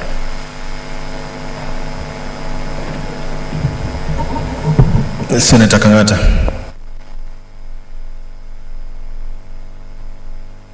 Thank you, Mr. Speaker, sir. Mr. Speaker, sir, I rise to support this bill. Reason being that Salaries and Remuneration Commission is an important commission in this Republic of Kenya. Mr. Speaker, sir, there are several constitutional commissions that were established by the 2010 Constitution. They include Teacher Service Commission, Kenya National Commission on Human Rights, and now this Salaries Commission. The key role of this commission is to ensure public wages, they do not spiral out of control. It does a review of public servants. It analyzes what amounts of money they need to be paid. It makes a recommendation to the Treasury, to the National Assembly, and it is usually involved in collective bargaining agreements between unions and the government, Mr. Speaker, sir. Mr. Speaker, sir, without this commission, you would find a situation where vast majority, the highest proportion of our taxes, they go to pay recurrent expenditure as opposed to capital expenditure. As a result, Mr. Speaker, sir, there will be no development. There would be no roads. There will be no building of new hospitals. There will be no bursaries. But you'll be finding all monies goes to pay what we call recurrent expenditure, Mr. Speaker, sir. Mr. Speaker, sir, without this commission, you would find a situation where public wages constitute a very huge proportion of the country's gross domestic product. In a manner, then, the government becomes so expansive. The private sector is crowded out. But this commission ensures there is a neat demarcation of the extent to which the country's monies can go towards paying public emoluments, Mr. Speaker, sir. And therefore, this amendment is proposing to establish clear timelines within which commissioners should be appointed, recruited, vetted, and be in office, Mr. Speaker, sir. I'm aware there was a time when, for 8 months, Kenya did not have commissioners. And therefore, the whole idea, which has been brought by the chair of the relevant committee, is to create and establish timelines within which we should be having commissioners already settled into place, Mr. Speaker, sir. Mr. Speaker, sir, public sector's unions, they play a very important role. That is the Kenya National Union of Teachers, the University Union, and other unions. But on the other hand, we must also remember that the monies that we have, which we keep them in what we call the consolidated fund, is not a bottomless pit. There is a limit. And therefore, we need to have this commission functioning properly, constituted as soon as there exists a vacancy, to avoid a situation where we do not have a commission to set ceiling for public payments. Mr. Speaker, sir, I am aware also even this parliament, it has been pushing for higher salaries. And with all due respect, of course, members they have the right to agitate for higher salaries, but we must not allow parliament to push for salaries that oppress the common mwananchi, the taxpayer. Mr. Speaker, sir, my heart goes out to the millions of unemployed young people who don't even have a salary. Mr. Speaker, sir, my heart goes out to the millions of Boda Boda riders, to the millions of hawkers, to the millions of farmers who don't have a constant salary. Those of us who are in public service, like us parliamentarians, civil servants, we should be thanking God we have a salary at the end of the month.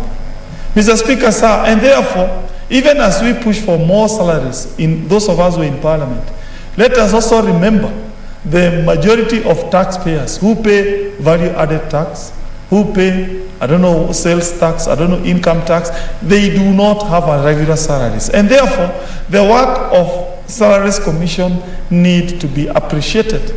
Otherwise, you will have what we call accosteted insiders. That is, those of us who are in regular government jobs.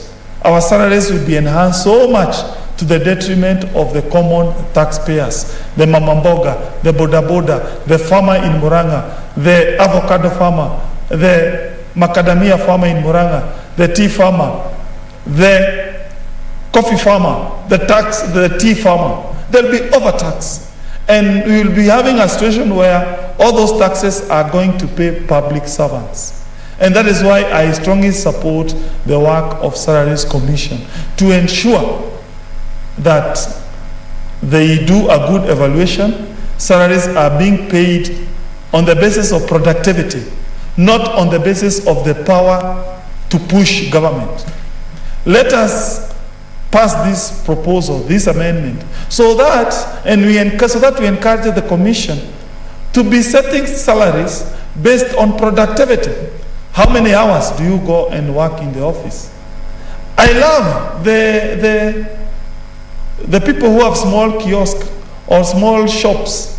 Think of that shopkeeper near your estate. That shopkeeper often opens the duka from 5 p.m., 5 p.m., is it 5 a.m. in the morning? And that shopkeeper will close at about 10 or 11 p.m. in the evening. That shopkeeper does not have a regular income or a fixed salary. But those of us, like us parliamentarians, we have a regular income, which is being paid by the taxes collected from that shopkeeper. And therefore, to the extent Salaries Commission caps our salaries, it makes sense. It is to help, to think, to champion the interest of that Mama Duka or Baba Duka or a shopkeeper who opens his Duka from 5 a.m. up to 10 p.m. without knowing where the customers will come from, without a guaranteed income at the end of the month, and therefore let's support this amendment to strengthen the work of Salaries Commission. As I finalize, Mr. Speaker, sir, I urge this country to mind more of the common wananchi who are suffering out there. Let us think of unemployed young people, even as we push for salaries. Those of us who are pushing for more salaries, at least we have an income. What about the millions unemployed young people, Mr. Speaker, sir? Those of us who are in government who are pushing for more salaries, it is okay, of course, you need to be paid well. But what about those people who work 7 days a week, almost 24 hours in a day? Think of a boda rider. His income is not guaranteed. He wakes up at about 4 a.m. He sleeps at about midnight. And he works from Monday to Monday. So therefore, please, when that boda rider goes to pay or to purchase petrol, there will be VAT. That VAT is the one that is going to be used to pay our salaries. Please, let us allow Salaries Commission to peg our income on productivity so that I'm paid according to my contribution to the work. I wish Salaries Commission was here. All senators who are not here, they should not get something, you see? Yeah, of course. Yeah, I wish the Salaries Commission would come and take a jute roster. It says, yeah, no, I'm serious, Mr. Speaker, sir. So that you say... Senator Faria?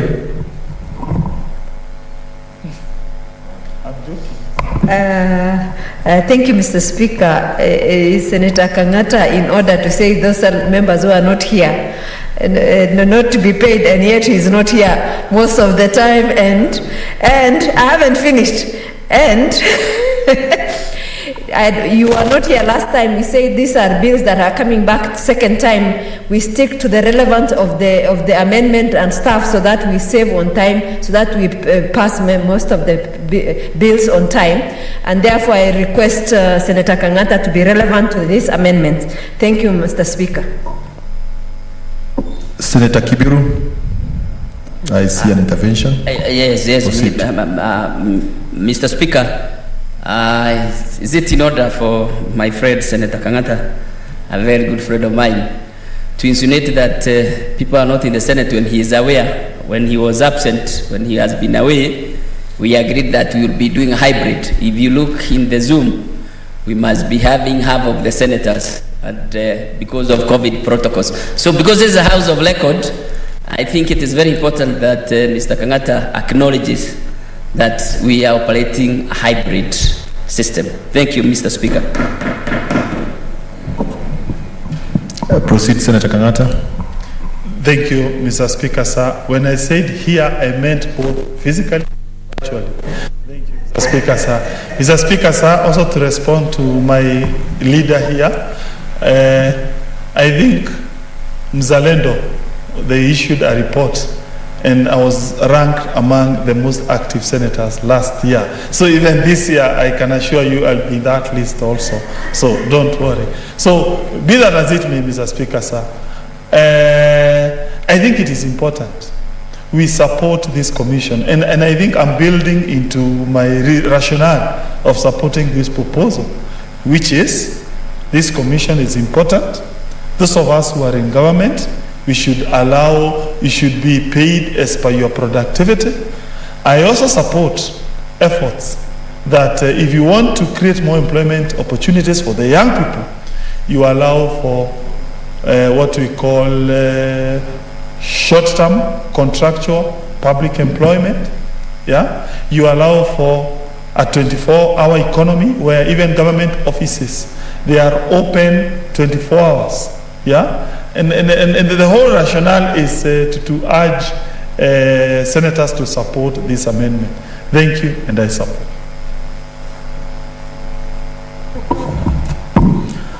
Senator Gertrude Msuve. Thank you, Honorable Speaker, for giving me this opportunity to support this amendment by Senator Charles Kibiru, Chairperson, Committee of Finance and Budget, to amend Section 7 and 9 of the Act.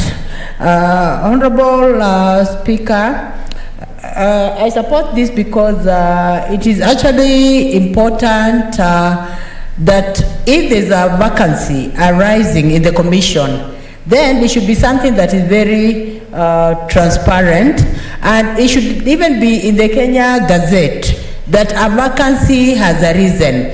Now, it is that publication in the Gazette that will trigger the next step that will eventually lead to nomination of a candidate. And when it is, Honorable Speaker, protect me from these senators, kindly. Protect me. I need to be heard because this bill is very important and Kenyans are listening. Other senators, consult in low tones. Proceed, Senator Msuruve. Thank you, Honorable Speaker. So I want to say that this bill is very important. There is an issue that Senator Kibiru is bringing on the floor of this House that really needs a lot of, interrogation and eventually implementation. That when it comes to a vacancy, among commissioners, and not only in the Salaries and Remuneration Board, it should be all over, that this vacancy should be in the Kenya Gazette. And why should it be in the Kenya Gazette? Because the Kenya Gazette is a valid instrument.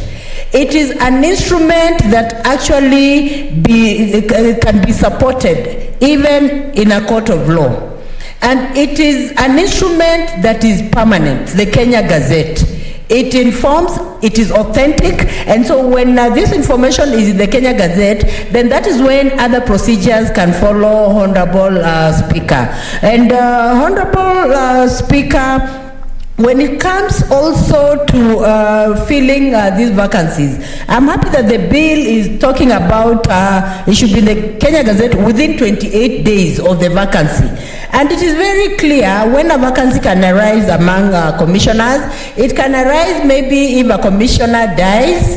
A vacancy can also arise in a situation when maybe the commissioner resigns, or a vacancy can even arise in a situation where the commissioner has not been able to comply with Article 6 of the Constitution. And so when such a vacancy arises, it is just well-meaning that it is transparent, it is in the Kenya Gazette that this vacancy has come up. And also, Honorable Speaker, when a vacancy comes up, then it means that there must be specific time frame, that this vacancy is there, and there must be a specific time frame when the commissioners need to be replaced, Honorable Speaker.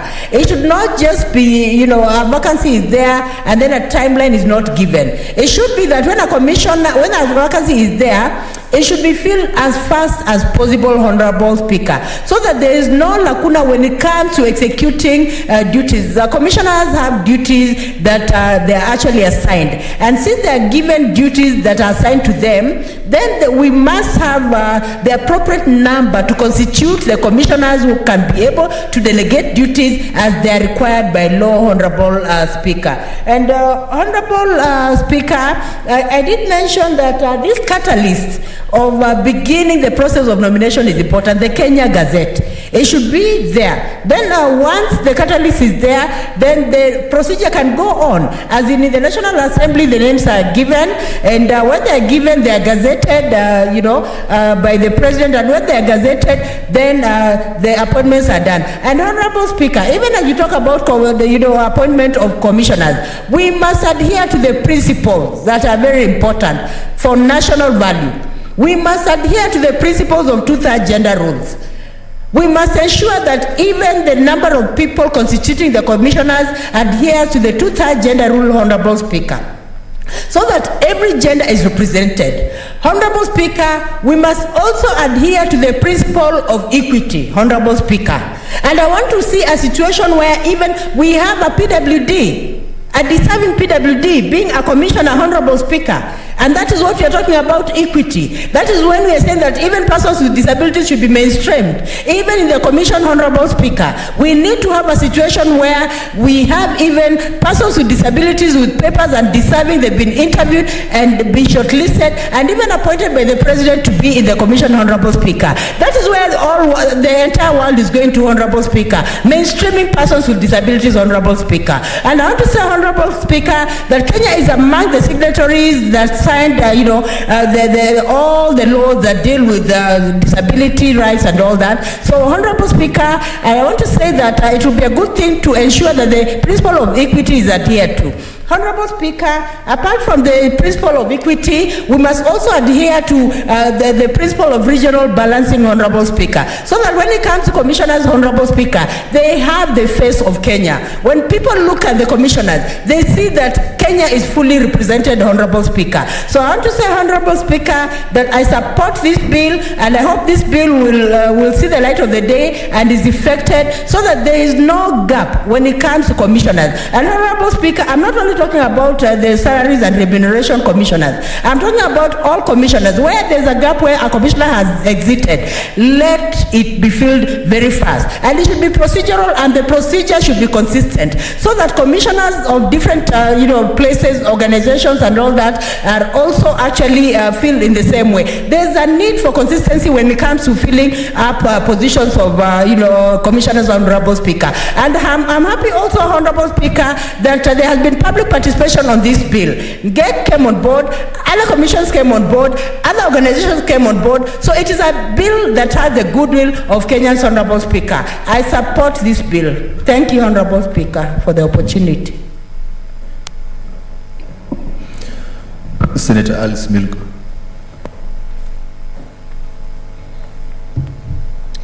Thank you, Mr. Speaker, for this chance also to support this bill. And let me begin by thanking the Finance Committee led by the able Chair, Senator Kibiru, for coming up with this amendment.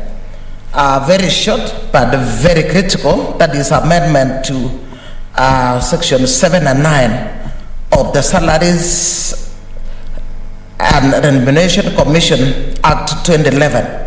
Mr. Speaker, sir, Salaries and Remuneration Commission is one of the many semi-autonomous commissions that plays a very critical role in this country. This falls into the same group as the Teacher Service Commission, the Public Service Commission. We have the Independent Electoral IPC, that is a commission that deals with election, and very many other such commissions, and these commissions are very critical. In fact, this committee were very critical in actually identifying this particular cap that was existing in this particular act. Mr. Speaker, this Salaries and Remuneration Commission came into place to actually assist this country, because before that time, I remember I had not come to Parliament myself, but we used to see parliamentarians waking up each and every day and adding their own salaries at will. It was quite unfortunate. I know high salaries is very interesting, but then it is important to have some kind of check.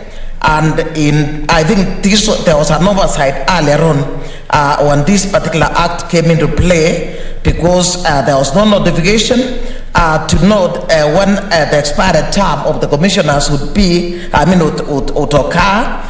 And in such a case, maybe some row commissioners would even continue for years on end. In addition to that one, there was no timelines even fulfilling, even when the time or even when others retire, or even when others in this case maybe pass on, because that is one of the ways where vacancies can arise, or maybe if one could resign. Mr. Speaker, Salaries and Remuneration Commission, I remember the first chair, Madam Sarah Serem, was beaten black, blue all the time, but that was a strong woman. She stood her ground, and I say that was the strength of a woman. She managed to stand her ground, and eventually Salaries and Remuneration Commission is a very strong body right now, and I'm sure this amendment will go a long way to actually strengthen its job, so that it is actually defined, because right now, go to any area, we find that jobs are of late fully evaluated. I remember a case where one woman housewife was married for over 15 years. She was just an housewife. But then once she went to court, after she was chased away by her husband, in fact, that particular court had to use evaluation from Salaries and Remuneration to actually pay what is accrued to her for the 15 years. That is household. So I'm sure Salaries and Remuneration Commission should continue evaluating all the various jobs. And we were very excited when we saw that issues of being a housewife is now evaluated just like any other job, because Salaries and Remuneration Commission actually set aside, are now setting salaries that is equal pay for equal job done. Mr. Speaker, sir, I am sure with this particular amendment, I'm already seeing that Section 7 is actually setting out that within 14 days, when a vacancy arises, it has specified the mode of advertising the vacancy. It has gone all the way up to number 3. Within that 14 days, when a vacancy has arisen, there must be an advert, and it has also gone on to specify where the advert will be placed. That is both in the newspapers as well as in the media.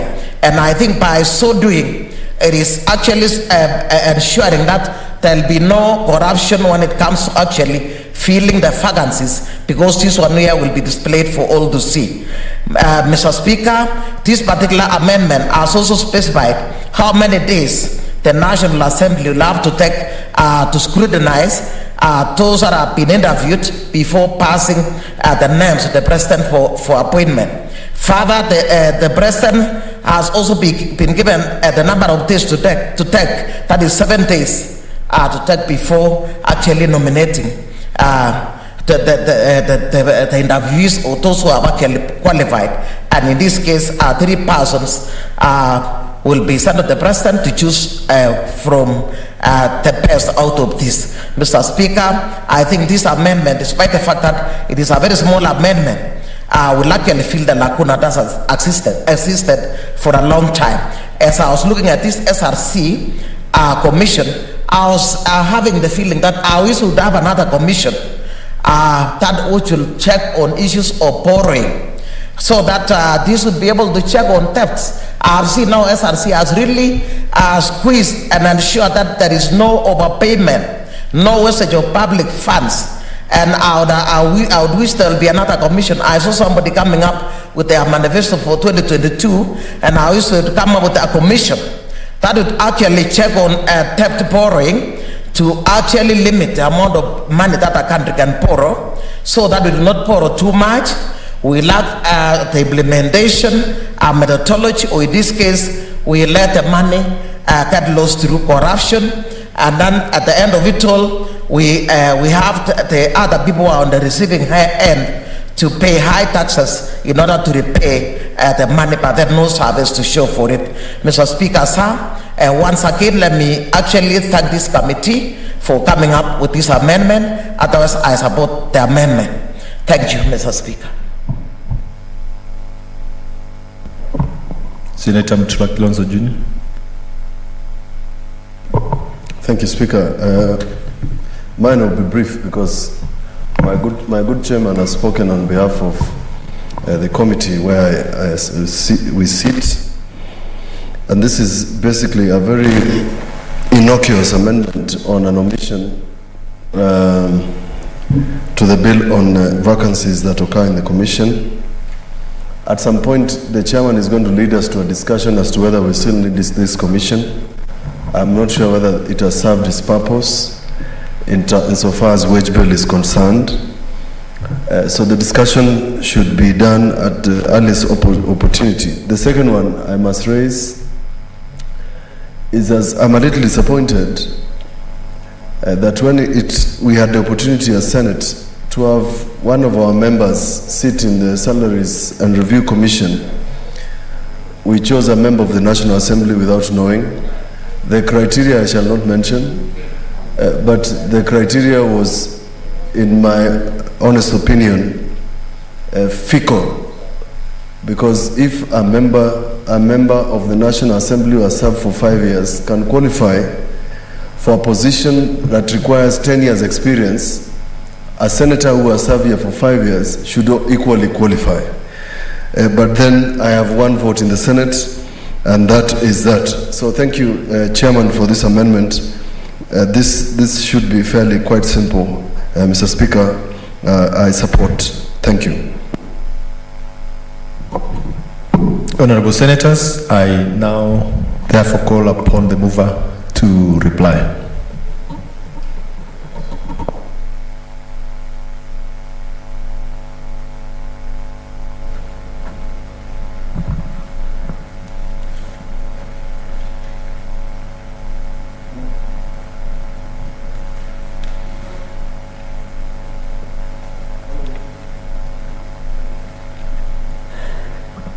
Mr. Speaker, I beg to reply, and in so doing, I want to thank the members who have contributed.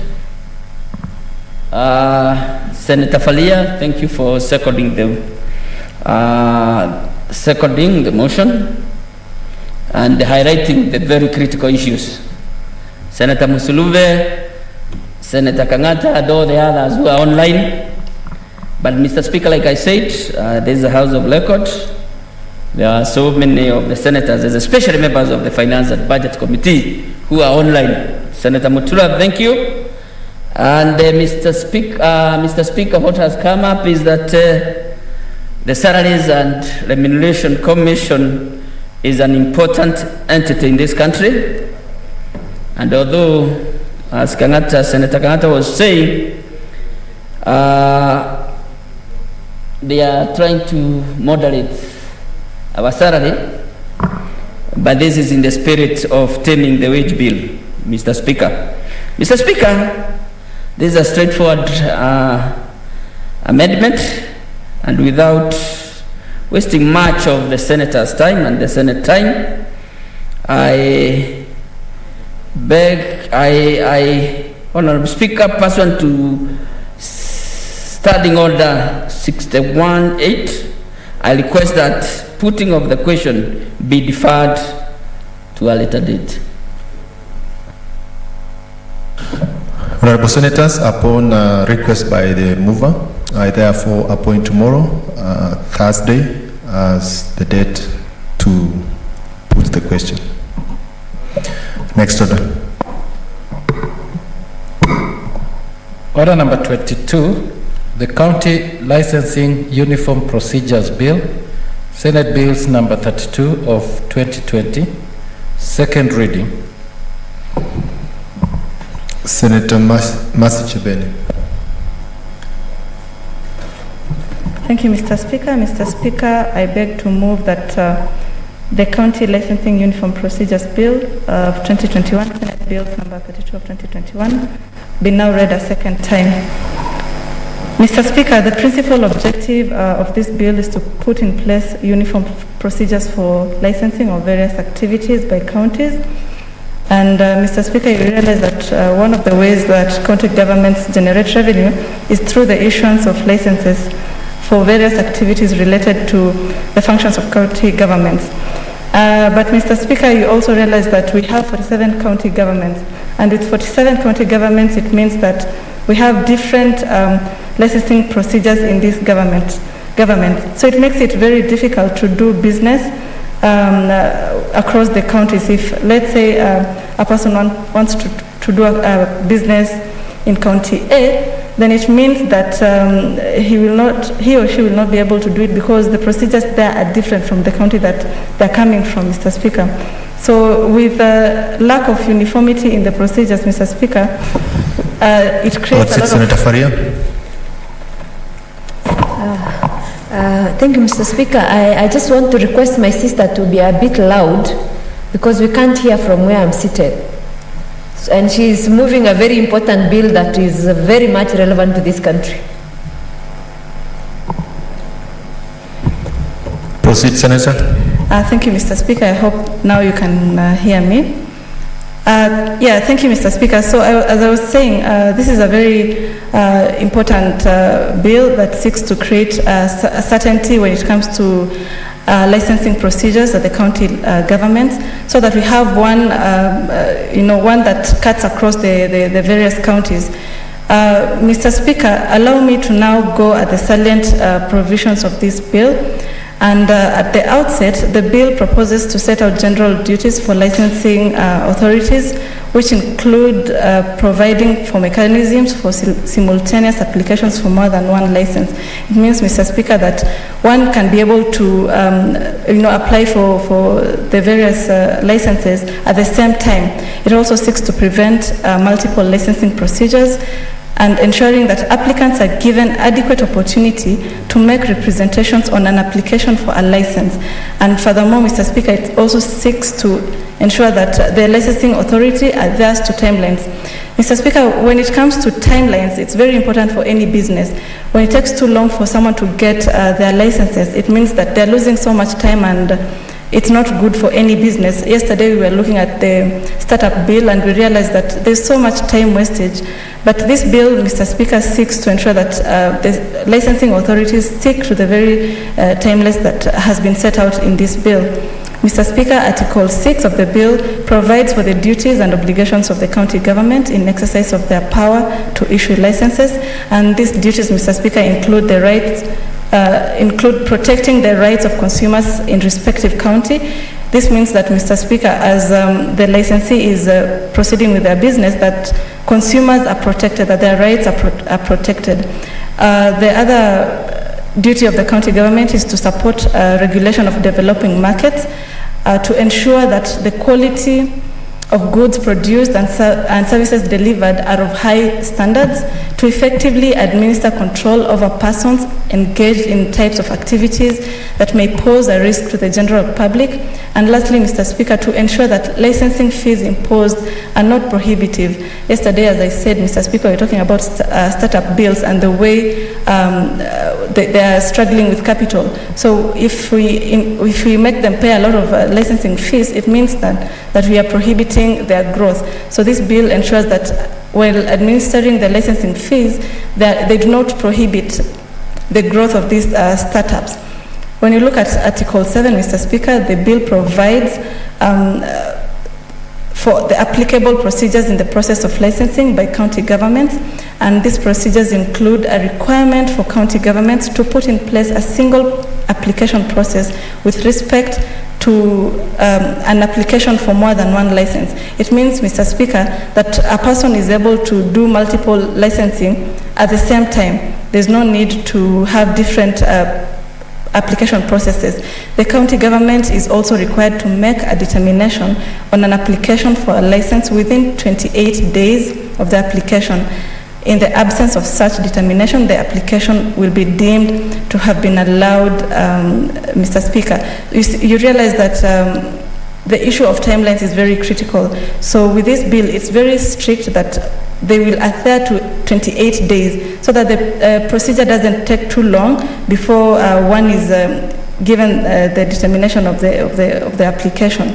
Mr. Speaker, when you look at Article 14, the bill provides that upon an application being made, the county government may grant a license and conditionally grant the application subject to conditions authorized by the relevant licensing legislation, or refuse the application. So, Mr. Speaker, there are three ways of going about it.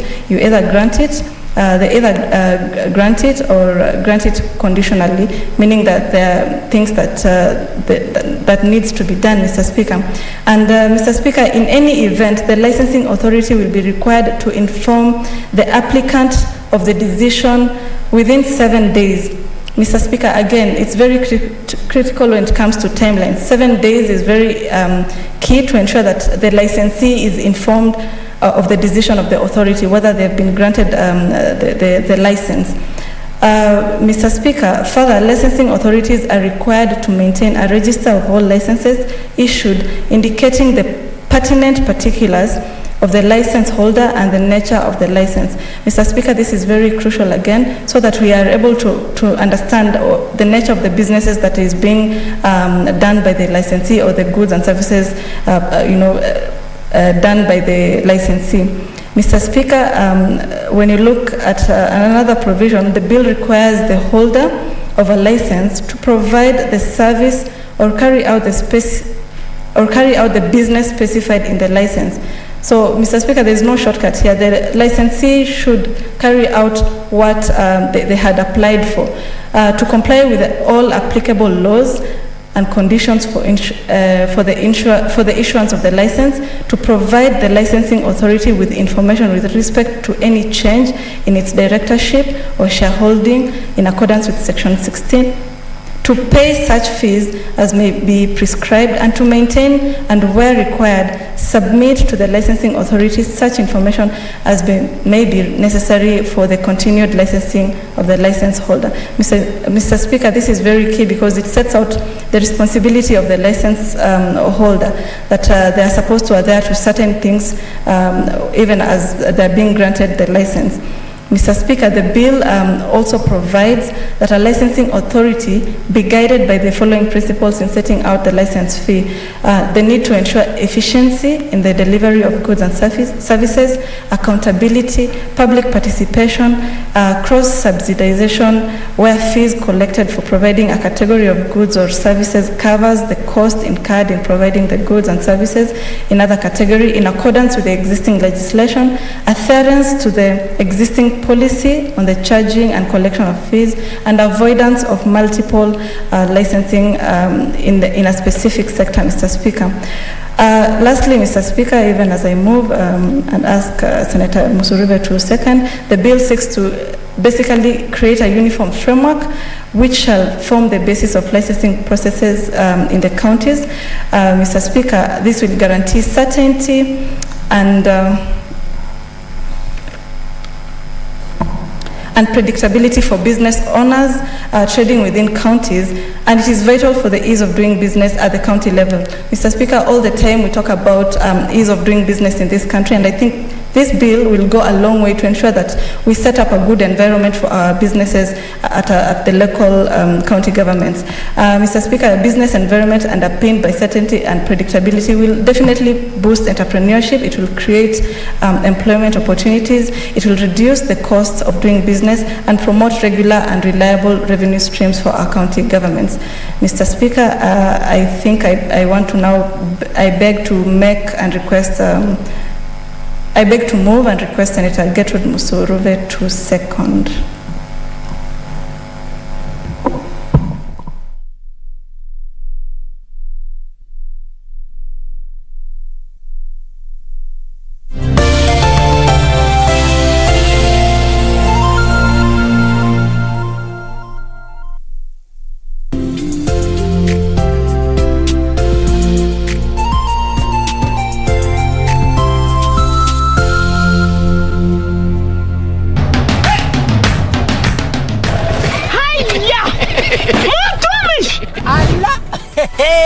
Nissan Serena ndio hii, na unaweza kuwa wewe ndio tunapikia simu. Kodi ya Nissan Serena ni NS, alafu kisha kwenye amount ni 50 bob. Hii Nissan Serena tunakupatia na shilingi 50. Kujiunga na QuickBid ni rahisi. Enda kwenye M-Pesa, bonyeza paybill, kisha weka business number 4032353. Kwenye account weka kodi ya bidhaa unayotaka na bid yako ya chini zaidi, kwa mfano TV 16, kisha weka shilingi 20 tu kama idadi yako. Weka bid yako pia kwenye www.quickbid.co.ke. Kumbuka, bid ya chini zaidi ya kipekee ndio hununua. QuickBid, bidhaa bora kwa bei ya chini.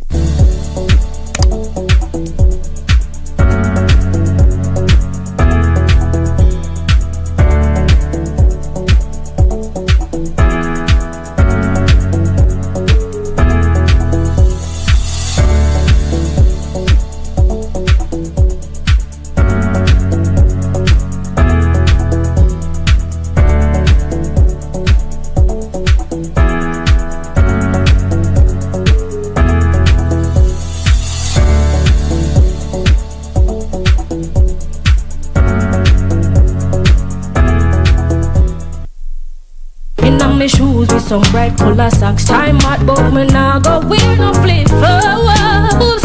Cause none of me so mood. We just a walk and a move. Come make we rock and groove. It was a case tonight. Girlfriend a request the love cause she said feel right. If you don't do me right, somebody's gonna get in line. Woman like you, oh I don't deserve it.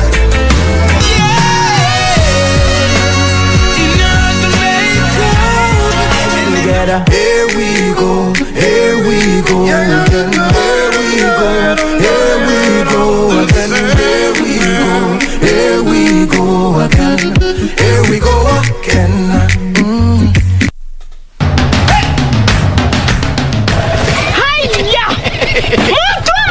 Allah! Nissan Serena